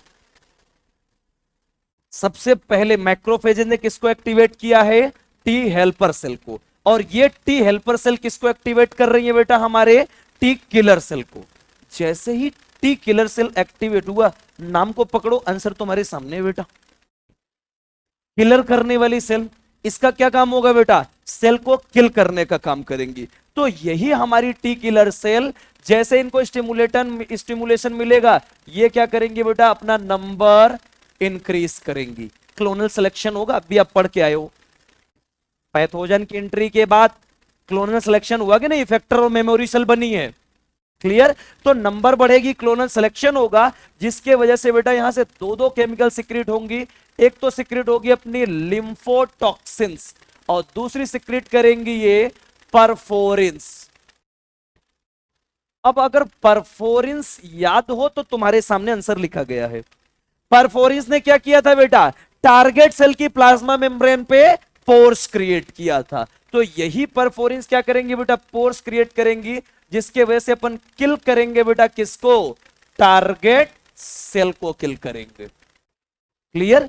याद रखना, ये जो पूरी की पूरी इम्यूनिटी चली, यहां पे हमारे सेल जाके खुद लड़ने का काम किए, इसीलिए इसको नाम देते हैं सेलुलर इम्यूनिटी नाम देते हैं। क्लियर? लेकिन याद रखना, जब टी हेल्पर सेल एक्टिवेट होती है तो सिर्फ टी किलर सेल को एक्टिवेट नहीं करती बेटा, ये लगे हाथ हमारे बी प्लाज्मा को भी एक्टिवेट करती है। किसको एक्टिवेट करेगी? लगे हाथ बी प्लाज्मा को भी एक्टिवेट करेगी। अब याद करो, बी प्लाज्मा एक्टिवेट हुआ तो ये भी क्या करेगा? अपना क्लोनल सिलेक्शन करेगा कि नहीं करेगा? करेगा। क्लोनल सिलेक्शन करने के बाद इसका नंबर बढ़ेगा, जिसके वजह से बी प्लाज्मा का नंबर ज्यादा। और ये सारे के सारे बी प्लाज्मा सेल्स क्या करेंगे बेटा? तुरंत का तुरंत सिक्रेट करेंगे आईजीजी। क्या प्रोड्यूस करेंगे बेटा? एंटीबॉडी प्रोड्यूस करेंगे कि नहीं? कौन कौन सी? आईजीजी, आईजीए, आईजीएम, आईजीई और आईजीडी। ये इतनी टाइप की एंटीबॉडी प्रोड्यूस होगी। अब एक चीज बताओ, जितनी भी एंटीबॉडी का प्रोडक्शन होता है, ये कहां सिक्रेट होती है बेटा? पूरी की पूरी हमारे ब्लड में सिक्रेट होती है। और ब्लड क्या? हमारा फ्लूइड है। और याद करो, फ्लूइड को ही तो अपन ने ह्यूमर भी नाम दिया था। याद आ रहा है? फ्लूइड को ही अपन ने दूसरा नाम क्या नाम दिया था? ह्यूमर नाम दिया था। ब्लड में प्रोड्यूस हुई, इसीलिए इस इम्यूनिटी को क्या नाम दिए हो? ह्यूमोरल इम्यूनिटी नाम देते हैं। क्लियर? अब जाओ पीछे की क्लास में। हम लोगों ने नेक्स्ट पिछले वाले लेक्चर में पढ़ा था बेटा, हमने बताया था हमारी जो बी लिम्फोसाइट और टी लिम्फोसाइट होती हैं, ये दोनों बेटा प्राइमरी इम्यून रिस्पांस और सेकेंडरी इम्यून रिस्पांस कंट्रोल करती हैं। क्लियर? मैंने बताया था बी लिम्फोसाइट प्रोड्यूस करती हैं एंटीबॉडी। ये एनसीईआरटी लिखती है बेटा, B lymphocyte produce an army protein called antibody. तो बी लिम्फोसाइट ने क्या प्रोड्यूस किया बेटा? हमारी आर्मी प्रोटीन, जिसको आपने क्या नाम दिया है? एंटीबॉडी नाम दिया है। और नेक्स्ट लाइन वहीं पे एनसीईआरटी लिखती है, हमारी जो T lymphocyte, T lymphocyte do not produce antibody. हमारी जो टी लिम्फोसाइट होती है कभी भी एंटीबॉडी का प्रोडक्शन नहीं करती, लेकिन हेल्प करती है किसमें? प्रोडक्शन ऑफ एंटीबॉडी में। अब एक चीज बताओ, अगर टी हेल्पर सेल एक्टिवेट ना हुई होती तो क्या बी प्लाज्मा को कोई एक्टिवेट करता? नहीं। अगर बी प्लाज्मा एक्टिवेट ही नहीं होती तो क्या एंटीबॉडी का प्रोडक्शन होता? नहीं प्रोडक्शन होता। टी लिम्फोसाइट एंटीबॉडी प्रोड्यूस नहीं करती, लेकिन एंटीबॉडी प्रोड्यूस करने में हेल्प करती है। क्लियर? अब जाओ पीछे की क्लास में बेटा, जब हम लोगों ने बॉडी फ्लूइड्स एंड सर्कुलेशन पढ़ा था, तो याद करो बॉडी फ्लूइड्स एंड सर्कुलेशन पढ़ाते समय हमने बी लिम्फोसाइट और टी लिम्फोसाइट दोनों बताई थी। याद करो बेटा, मैंने उसी समय आपको बताया था टी लिम्फोसाइट को बेटा आप थल सेना या आर्मी मानना शुरू कर दो। टी लिम्फोसाइट को हमने माना थल सेना या फिर आर्मी। क्लियर? एक चीज बताओ, जब भी अपनी बॉर्डर पे अटैक होता है, पहले कौन लड़ता है बेटा? हमारी आर्मी लड़ती है या पहले एयरफोर्स लड़ती है? पहले आर्मी लड़ती है। श्योर हो इस बात को लेकर? क्या डायरेक्ट एयरफोर्स जाती है लड़ने के लिए? कभी नहीं जाती बेटा। क्लियर? तो याद रखना, जब आर्मी लड़ेगी बेटा हमारी थल सेना, पहले कौन लड़ेगी? हमारी टी लिम्फोसाइट लड़ेगी। जब भी एंटीजन की एंट्री होगी, पहले हमारी टी लिम्फोसाइट खुद जाके लड़ती है। टी लिम्फोसाइट सेल है, खुद जाके लड़ रही है, cellular immunity. T lymphocyte cell खुद जाके लड़ रही है, सेल जाके खुद लड़ाई की तो कौन सी इम्यूनिटी हुई? Cellular immunity. लेकिन यह भी तो बताया था, अगर गलती से बॉर्डर पे लड़ाई चल रही है, अपनी आर्मी नहीं उसको कंट्रोल कर पाई, तो अपनी एयरफोर्स आती है, और एयरफोर्स को अपन नामते हैं वायुसेना। ये ले बेटा, वायुसेना के जो मेंबर होते हैं बेटा, आपको क्या लग रहा है वहां से कूद के आते हैं, एक को डिशुम डिशुम डिशुम लड़ाई होती है? क्या करते हैं बेटा? ऊपर से बेटा धड़ाधड़ बम और गोले छोड़ते हैं। ये ले बेटा बम और गोले बने हुए तुम्हारे। बी लिम्फोसाइट खुद जाके कभी नहीं लड़ती, वो क्या प्रोड्यूस कर देती है बेटा? एंटीबॉडी के बम मारती है सीधा सीधा एंटीजन पे, वो खुद लड़ने कभी नहीं जाती। इम्यूनिटी बनाने के लिए पहले कौन लड़ेगा? टी लिम्फोसाइट या बी लिम्फोसाइट? T lymphocyte. बाद में कौन लड़ेगी? B lymphocyte. एंटीबॉडी अपनी जो सेलुलर इम्यूनिटी है, टी लिम्फोसाइट खुद लड़ रही है, दूसरे से लड़वा रही है, खुद लड़ रही है, तो क्या नाम दिया आपने? Cellular immunity. एंटीबॉडी खुद लड़ रही है, एंटीबॉडी फेंक रही है बेटा। एंटीबॉडी कहां प्रोड्यूस कर रही है? ब्लड में, ह्यूमरल इम्यूनिटी। क्लियर हुआ पूरा? चल भाई, फाइनली अपनी ह्यूमन इम्यून सिस्टम का सिर्फ आखिरी पार्ट बचा, वो है अपना एंटीबॉडी।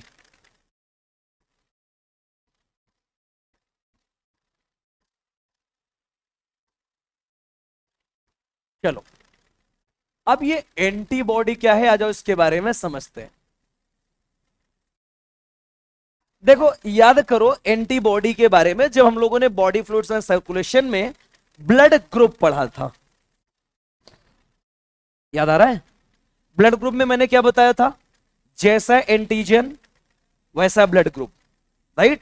और जैसा एंटीजन वैसा एंटीबॉडी भी तो होगा। क्या हर एक एंटीजन के लिए एंटीबॉडी सेम होगा क्या? हमेशा अलग अलग होगा। अबे याद करो, अगर ब्लड ग्रुप ए है तो एंटीबॉडी कौन सी थी? बी थी। ब्लड ग्रुप ए है तो एंटीबॉडी ए था, ए बी है तो एंटीबॉडी एब्सेंट थी। याद आ रहा है? और ओ है तो ए एंड बी दोनों एंटीबॉडी थी। अब ध्यान से देखो, एंटीजन चेंज तो एंटीबॉडी भी चेंज हो जाएगी। क्लियर? तो याद करो, वहीं पे मैंने एंटीबॉडी के बारे में अपने बताया था कि एंटीबॉडी क्या होती है? कॉम्प्लेक्स ग्लाइकोप्रोटीन मॉलिक्यूल होती है। ये क्या होती है बेटा? कॉम्प्लेक्स ग्लाइकोप्रोटीन मॉलिक्यूल होती है, यानी कि ग्लाइकोजन और प्रोटीन दोनों से मिलकर बनी होती है, राइट? और ये जो एंटीबॉडी है बेटा, प्रोड्यूस कौन कर रही है? ये बी लिम्फोसाइट। बी लिम्फोसाइट में कौन सी सेल? इफेक्टर सेल या मेमोरी सेल? Effector cell. और जिसको क्या नाम दिया है बेटा? Plasma cell. किसने प्रोड्यूस किया इसको? Plasma of B lymphocyte cell.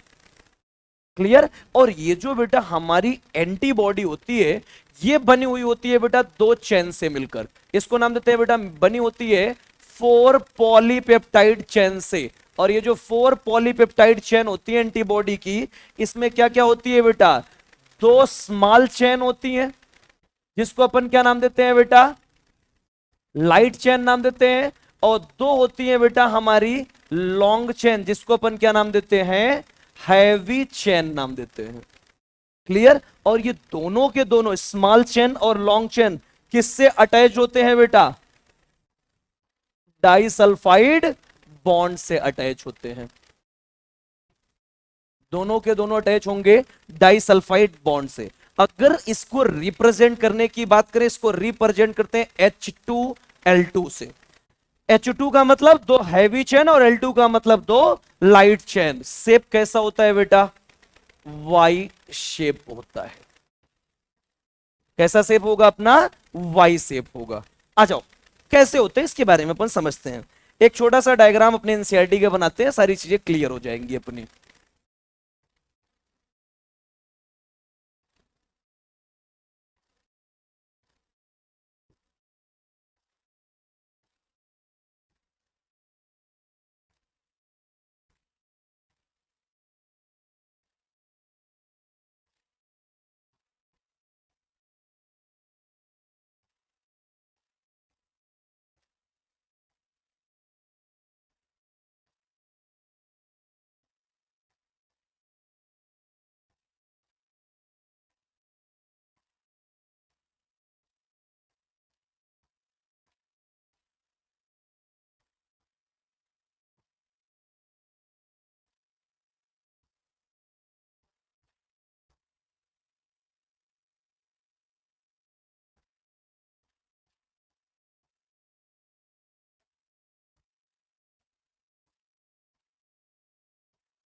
चलो अब ध्यान से देखो बेटा, ये बनी हुई है हमारी एक एंटीबॉडी मॉलिक्यूल।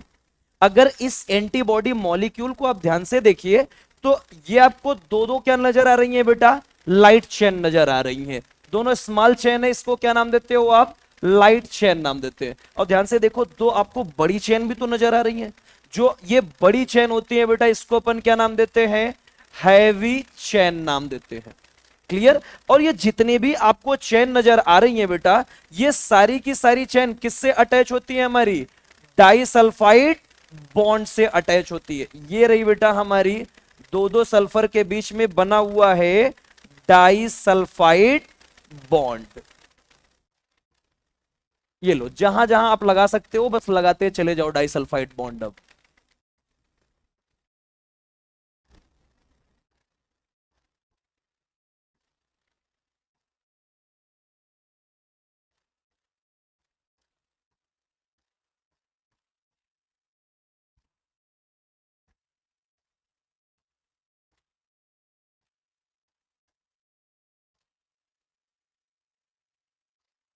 चलो, ये डाइसल्फाइड बॉन्ड आपको सारे नजर आ रहे हैं। ये जितने भी डाइसल्फाइड बॉन्ड है बेटा, इनका सिर्फ एक काम है, चारों के चारों पॉलीपेप्टाइड बॉन्ड को आपस में कनेक्ट करने का काम। क्लियर। अब एक चीज बताओ, यहां लिखा गया ये कॉम्प्लेक्स ग्लाइकोप्रोटीन मॉलिक्यूल होती है। अब याद करो, आपने पढ़ा है बेटा कि जो प्रोटीन होती है, प्रोटीन के दो दो टर्मिनल एंड होते हैं। एक टर्मिनल एंड पे प्रेजेंट होती है कार्बोक्सिलिक ग्रुप, याद आ रहा है। जो कार्बोक्सिलिक ग्रुप का टर्मिनल एंड होता है हमारे एंटीबॉडी का, इसको अपन नाम देते हैं बेटा सी टर्मिनल नाम देते हैं। और याद करो, आपने पढ़ा है एक हमारी प्रोटीन में होता है अमाइनो ग्रुप। ये जो अमाइनो ग्रुप होती है बेटा, इस टर्मिनल एंड को आप क्या नाम देते हो, एन टर्मिनल नाम देते हैं। ये याद आ रहा है। कोई भी आप प्रोटीन या अमाइनो एसिड की बात करो, सब में अमाइनो एसिड और कार्बोक्सिलिक एसिड क्या होगा, कॉमन होगा। जैसे जैसे अपना बेटा मेथाइल ग्रुप चेंज होता जाएगा, वैसे वैसे अमाइनो एसिड चेंज होते चले जाएंगे। याद आ रहा है। तो यहां पे बेटा एक हुई एन टर्मिनल और एक होती है सी टर्मिनल। अब ध्यान से देखो, यहां पे आपको ये चार चार पॉइंट नजर आ रहे हैं दोनों में, ये दोनों पॉइंट नजर आ रहे हैं। ये जो पॉइंट होते हैं बेटा, ये होती है हमारी एंटीजन बाइंडिंग साइट। ये अपनी एंटीबॉडी है, तो एंटीबॉडी पे आके अटैच कौन होगा, हमारा एंटीजन अटैच होगा। और ये जो एंटीजन यहां पे बाइंडिंग साइट होती है, इस एंटीजन बाइंडिंग साइट को क्या नाम देते हैं, पैराटोप नाम देते हैं। इसको क्या नाम देते हैं, पैराटोप नाम देते हैं। क्लियर। एक चीज बताओ, अगर एंटीजन आके अटैच होगी तो सिर्फ अपने एंटीजन बाइंडिंग साइट से अटैच होगी, क्या उसके नीचे कहीं अटैच होने के चांसेस दिख रहे हैं आपको, क्या नहीं। जब यहां पे एंटीजन आके अटैच होगा तो सिर्फ इतने रीजन में ही तो अटैच होगा।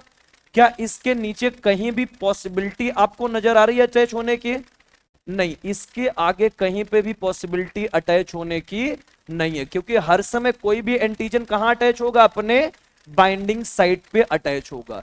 तो ये जितने रीजन में इसकी बाइंडिंग साइट नजर आ रही है बेटा, ये क्या होता है, इतना रीजन अपना वेरिएबल रीजन होता है। जितने रीजन में आपकी एंटीजन आके बाइंड होगी, इतने रीजन को अपन क्या नाम देते हैं बेटा, वेरिएबल रीजन नाम देते हैं। ये पूरा का पूरा रीजन क्या होगा, यहां से यहां तक वेरिएबल रीजन होगा। लेकिन एक चीज बताओ, इस वेरिएबल रीजन के थोड़ा सा नीचे पहुंचो, यहां से स्टार्ट करो कहानी। क्लियर। तो एक चीज बताओ, एंटीजन यहां बाइंड होगा, क्या इस रीजन को कोई इफेक्ट पड़ेगा क्या, नहीं। हर समय ये स्ट्रक्चर क्या रहेगी, सेम होगी। सिर्फ और सिर्फ क्या चेंज होगा, एंटीजन बाइंडिंग साइट। याद करो मैंने क्या बताया था, जैसा एंटीजन वैसी एंटीबॉडी हो। तो एंटीजन का शेप चेंज होता चला जाएगा, एंटीबॉडी की बाइंडिंग साइट भी चेंज होती चली जाएगी। इसीलिए इसको आप क्या नाम देते हो, वेरिएबल रीजन नाम देते हैं।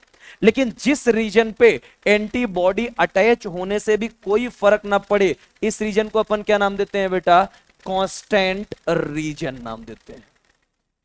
इस रीजन को क्या नाम देते हैं अपन, कांस्टेंट रीजन नाम देते हैं। अब जैसे ही एंटीजन आके अटैच होगी हमारे बेटा, कहां पे, एंटीजन बाइंडिंग साइट पर।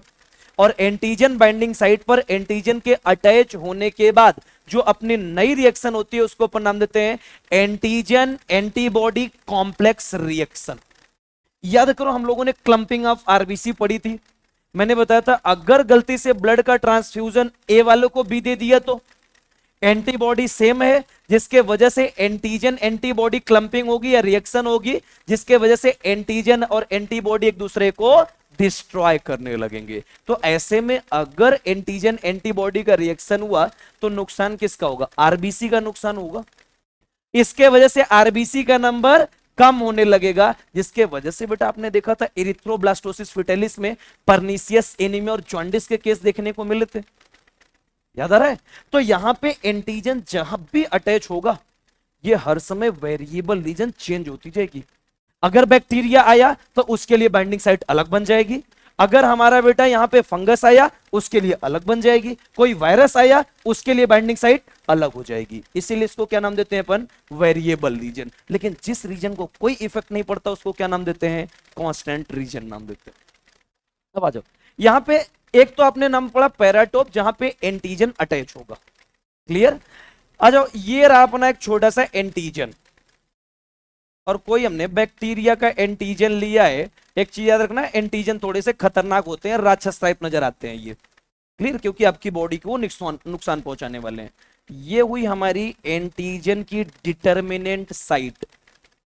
कुछ लोग को लगेगा ये क्या बना रहे हो अजीब से हरकत,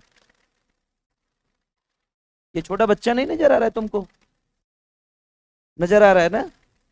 अभी छोटे बच्चे का ख्वाब मत देखो, अभी तुम लोग के लिए बहुत एज है। ठीक है, जब समय आएगा तब देखना। आ जाओ तुमको दिखाते हैं बेटा ये क्या है। बेसिकली ये अपनी एंटीबॉडी का एक पार्ट बन रहा है जहां पे सिर्फ वेरिएबल रीजन होगा।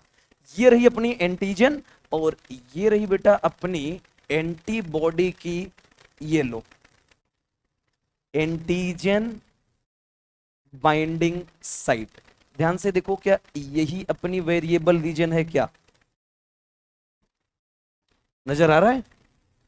इस तरफ भी यही बनाएंगे अपन। ये लो,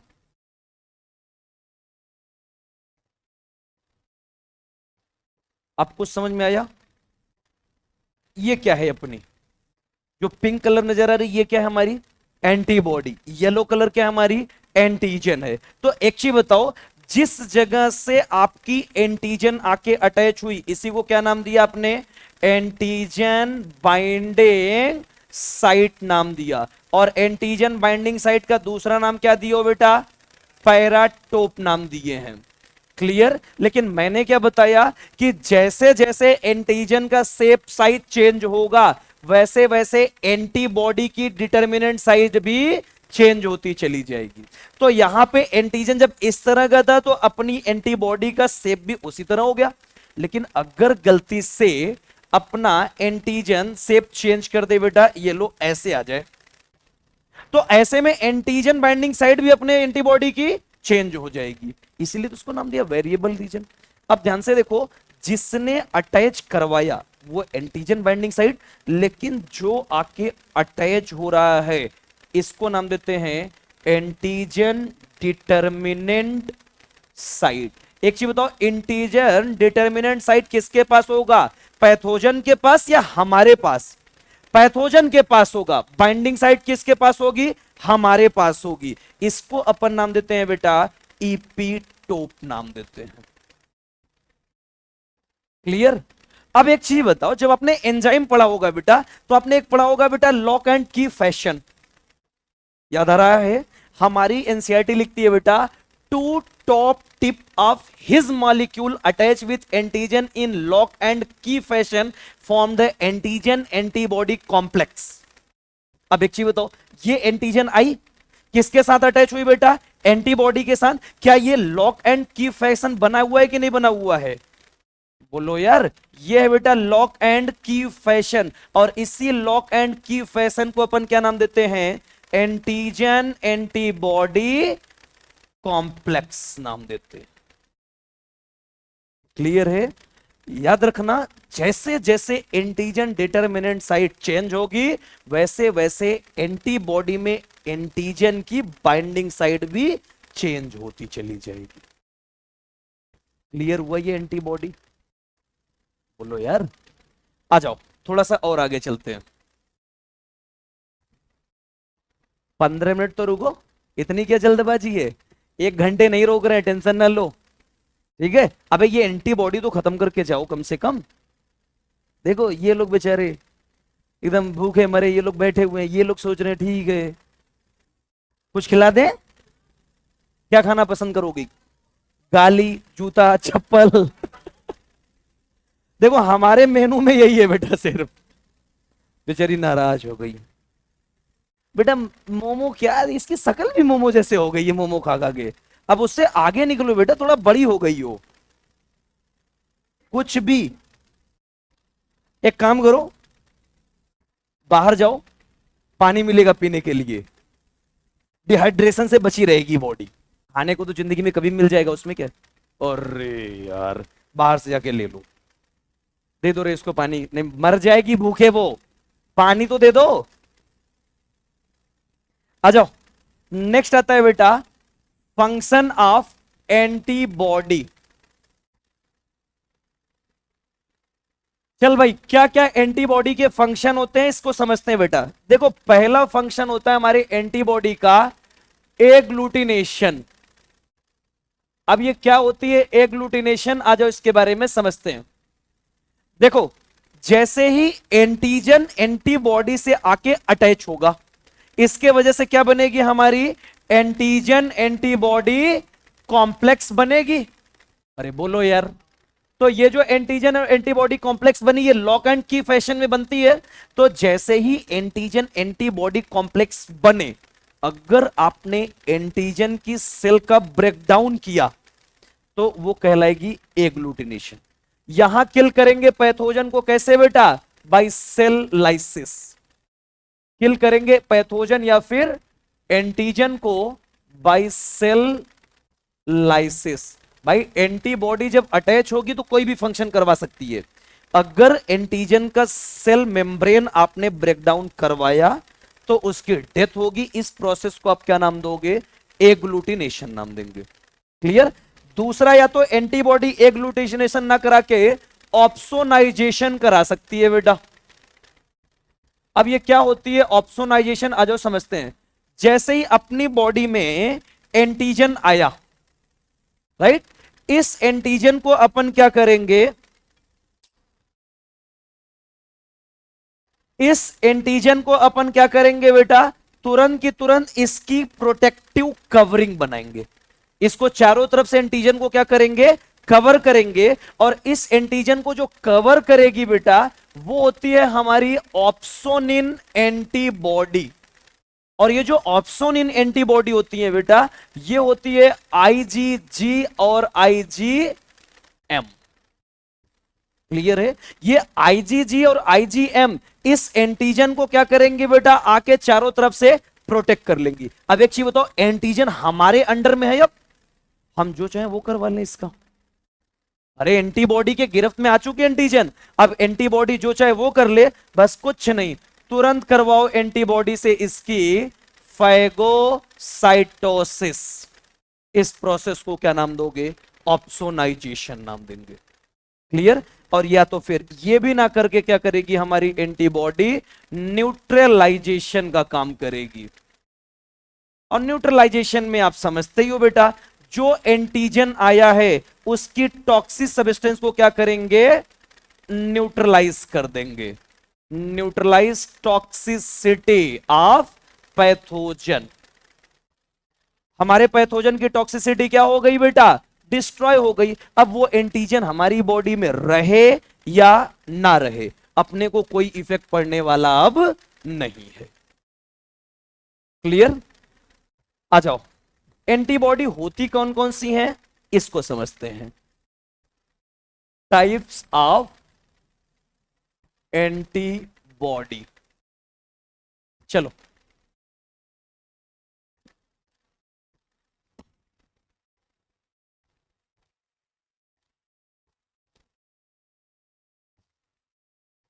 चलो ध्यान से देखो बेटा, टाइप्स ऑफ एंटीबॉडी की अपन बात करते हैं। देखो जब एंटीबॉडी की बात करोगे, कितने हमने एंटीबॉडी बताए आपको? पहली एंटीबॉडी कौन सी थी? आईजी जी मैंने आपको बताया था सारे के सारे परसेंटेज में लिखे गए हैं। हमारी बॉडी में जो सबसे मैक्सिमम एंटीबॉडी होती है वो होती है आईजीजी 75 to 80%। मैक्सिमम कौन होती है? अपनी आईजीजी एंटीबॉडी होती है। अब ये जो आईजीजी एंटीबॉडी होती है बेटा, इसका काम क्या होता है? ये प्रोटेक्ट करती है हमारी बॉडी फ्लूइड्स को। अब एक चीज बताओ, हमारी बॉडी में सबसे ज्यादा क्या प्रेजेंट है? फ्लूइड्स ही तो प्रेजेंट है। बोलो, 60% से ज्यादा क्या प्रेजेंट है अपनी बॉडी में? फ्लूइड्स प्रेजेंट है। तो सारी फ्लूइड्स को प्रोडक्शन तो हर समय चाहिए, और वो कौन प्रोवाइड करती है? आईजीजी। क्वेश्चन आता है सर आईजीजी आएगी कहां से? याद करो, मदर से प्लेसेंटा को क्रॉस करते हुए एम्ब्रियो के पास पहुंचती है। क्लियर? जो कि याद करो, जब प्लेसेंटा बनना शुरू हुआ था, एमनियोटिक फ्लूइड थी? नहीं थी। अबे एमनियोटिक फ्लूइड थी एम्ब्रियो के डेवलपमेंट समय। तो याद करो, जो एमनियोटिक फ्लूइड थी, एमनियोटिक फ्लूइड क्या कर रही थी? डेसिकेशन से एम्ब्रियो को बचा रही थी। लेकिन उस एमनियोटिक फ्लूइड को कौन प्रोटेक्ट कर रहा था उस टाइम पे? आईजीजी एंटीबॉडी प्रोटेक्ट कर रही थी। क्लियर? नेक्स्ट आती है बेटा आईजीजी एंटीबॉडी के बाद कौन सी एंटीबॉडी बताया था मैंने? आईजीए। ये जो होती है बेटा अपनी बॉडी में कितनी होती है? 10% होती है। और ये हमारी पूरी की पूरी बॉडी के सरफेस को प्रोटेक्ट करती है बेटा। ये प्रोटेक्ट करेगी बॉडी सरफेस को। याद करो, ये जो आईजीए एंटीबॉडी है कहां से आया था बेटा? कोलोस्ट्रम से। और कोलोस्ट्रम किसको नाम दिया था? जब इनिशियल डेज में लैक्टेशन होता है पार्चुरेशन के बाद, उसको क्या नाम देते हो? कोलोस्ट्रम। दोनों के दोनों नेचुरल या आर्टिफिशियल? नेचुरल। ये अपने को नेचुरली मिले हैं बेटा। क्लियर? नेक्स्ट आती है अपनी आईजीएम एंटीबॉडी। ये जो आईजीएम होती है बेटा 5 to 10% होती है अपनी बॉडी में, राइट? और ये क्या करती है बेटा? प्रोटेक्ट करती है बॉडी ब्लड स्ट्रीम को। ये क्या होती है बॉडी ब्लड स्ट्रीम? देखो, हमारी बॉडी में फ्लूइड जहां से गुजरता है उसी को नाम देते हैं बेटा बॉडी ब्लड स्ट्रीम। सीधा सीधा, चाहे हमारी ब्लड वेसल्स हैं या लिम्फ वेसल्स हैं, इन सभी को प्रोटेक्शन कौन प्रोवाइड करेगी? अपनी आईजीएम एंटीबॉडी प्रोवाइड करेगी। क्लियर? उसके बाद नेक्स्ट आती है अब हमारी आईजीई एंटीबॉडी। ये जो आईजीई एंटीबॉडी होती है ना, अपनी बॉडी में कितनी होती है बेटा? 0.5% होती है। और ये जो आईजीई एंटीबॉडी होती है, ये क्या करती है बेटा? मीडिएट्स करती है रीजनल हाइपर सेंसिटिविटी। कुछ याद आ रहा है? Regional hyper sensitivity structural organization में अपन ने पढ़ा था इसको। याद करो, मास्ट सेल जहां से आया था, एलर्जी, राइट? एलर्जी के लिए जो एंटीबॉडी रिस्पॉन्सिबल है वो कौन है बेटा? आईजीई एंटीबॉडी है। अपनी एनसीईआरटी ने इतना ही दे रखा है। लेकिन एक और होती है बेटा आईजीडी एंटीबॉडी। ये सिर्फ और सिर्फ आपको ये कॉन्सेप्ट समझाने के लिए आईजीडी आया और कोई रीजन नहीं है। आईजीडी का काम क्या होता है? पहली चीज, इनका जो लेवल होता है 1 से 3% तक होता है बेटा। आईजीई से ज्यादा क्या होती है? अपनी आईजीडी होती है। इनका फंक्शन होता है बेटा, एक्टिवेट करती है किसको? बी लिम्फोसाइट को। अब एक चीज बताओ, एक बार टी हेल्पर सेल ने एक्टिवेट कर दिया बी प्लाज्मा को, एंटीबॉडी प्रोडक्शन शुरू हो गया। लेकिन हर समय कंटिन्यू प्रोडक्शन करवाने के लिए आईजीडी चाहिए। अगर आईजीडी नहीं है तो अपनी ये सारी की सारी एंटीबॉडी से क्रिएट नहीं हो पाएगी। क्लियर? अच्छा, इसी एंटीबॉडी में एक छोटा सा टॉपिक है अपना लाइन ऑफ डिफेंस। ये सिर्फ आपको समझाने के लिए, हालांकि आप पढ़ चुके हो पूरा। क्या है लाइन ऑफ डिफेंस? अपनी बॉडी को बचाने के लिए जो डिफेंस मैकेनिज्म बॉडी बनाती है, इसी को क्या नाम देते हो आप? लाइन ऑफ डिफेंस नाम देते हो। तो यहां पे क्वेश्चन पूछा जाता है, एक होती है हमारी फर्स्ट लाइन ऑफ डिफेंस। याद करो, पहली बार अगर पैथोजन हमारी बॉडी में आया, उससे कौन बचाता है हमारी बॉडी को? फिजिकल बैरियर याद आ रहा है? पहले स्किन बचाएगा, स्किन नहीं बचा पाई तो म्यूकोसा बचाएगी। तो एक चीज बताओ, फर्स्ट लाइन ऑफ डिफेंस में कौन कौन आएंगे बेटा? Skin and mucosa. ये दोनों क्या होते हैं हमारे फर्स्ट लाइन ऑफ डिफेंस, यानी कि पैथोजन से पहले कौन लड़ेगा? क्लियर। अगर इनको क्रॉस कर गई, फर्स्ट लाइन को क्रॉस कर गई, तो किससे मुलाकात होगी? अब सेकेंड लाइन से मुलाकात होगी। इसके बाद नेक्स्ट आती है बेटा हमारी सेकेंड लाइन ऑफ डिफेंस। और सेकेंड लाइन ऑफ डिफेंस में सीधा सीधा कौन आएंगे बेटा? याद करो अपना पीछे जाके। एक आएगी हमारी इंटरफेरॉन, याद आ रहा है? इंटरफेरॉन के साथ साथ क्या फीवर भी आएगी? बोलो। फीवर के साथ साथ क्या हमारी मैक्रोफेजेस काम आएंगी? मैक्रोफेजेस के अलावा क्या मोनोसाइट काम नहीं आएगी? क्या आएगी? क्या हमारी न्यूट्रोफिल काम आएगी कि नहीं आएगी? आएगी। ये सारे के सारे हमारे क्या होते हैं बेटा? Second line of defence. अब देखो क्वेश्चन आता सर कैसे? पहले स्किन और म्यूकोसा ने पहले लड़ा, बचाने की कोशिश की। अगर ये नहीं बचा पाए तब हमारी बॉडी क्या करेगी? अपनी फिजियोलॉजी को अब चेंज करना शुरू करेगी। जब बॉडी की फिजियोलॉजी चेंज होगी, फीवर होगा 100%, टेम्परेचर बढ़ेगा। याद रखना एक क्वेश्चन आता है, बॉडी का जो सिक्रीशन होता है वो फर्स्ट लाइन होती है, सेकंड लाइन होती है? वो होती है बेटा first line of defence. Body में जो सिक्रीशन होता है, जैसे टीयर है ना, आप कभी भी बेटा ड्राइविंग पे जाओ और ड्राइविंग पे देखना, जब टीयर बहुत तेजी से निकलते हैं, क्योंकि पैथोजन बहुत तेजी से मिलते हैं बेटा, तो वहां स्किन तो थी ही नहीं, डायरेक्ट मुलाकात हुई है, तो बॉडी में जो सिक्रीशन होती है वो क्या होती है? First line of defence. इसको क्रॉस कर गई तो क्या बॉडी टेम्परेचर बढ़ाएगी? फिर भी नहीं मार पाए तो अब हमारी सारी की सारी फैगोसिटिक सेल उसको मारने की कोशिश करेंगी, तब भी नहीं मार पाई तो इंटरफेरॉन अब एंटीवायरल प्रोटीन बनाएगी। क्वेश्चन है सर ये भी क्रॉस कर गए तो? अगर ये क्रॉस कर गए तब आएगी अब हमारी थर्ड लाइन ऑफ डिफेंस। ये जो थर्ड लाइन ऑफ डिफेंस होती है ना, बस दो ही होती है बेटा हमारी थर्ड लाइन ऑफ डिफेंस। एक होती है बी एंड टी लिम्फोसाइट। अब ध्यान से देखना, अगर बी एंड टी लिम्फोसाइट इनको किल करने में अपना काम कर गई तब तो अच्छी बात है, अब नहीं तो अब आपको बेटा इम्यूनिटी बाहर से लेनी पड़ेगी इस पैथोजन को किल करने के लिए। पहले स्किन एंड म्यूकोसा ने रोका, फिर हमारे बैरियर्स ने रोका, सेलुलर ने, फिर उसके बाद बी एंड टी लिम्फोसाइट इसको मारने की कोशिश कर रही है। फिर भी अगर इसकी डेथ नहीं हुई तब बेटा फाइनली पेशेंट बन जाएंगे, बीमार हो जाएंगे, तब अपन बाहर से मेडिसिन लेंगे उसको किल करने के लिए। ये होती है हमारी medicine fourth line of defence. और मेडिसिन से भी नहीं बचे, कोई बात नहीं, कोई लाइन ऑफ डिफेंस नहीं, अब मुलाकात ऊपर होगी हमारी आपकी। अब कोई लाइन ऑफ डिफेंस नहीं है बेटा, क्लियर? जाओ।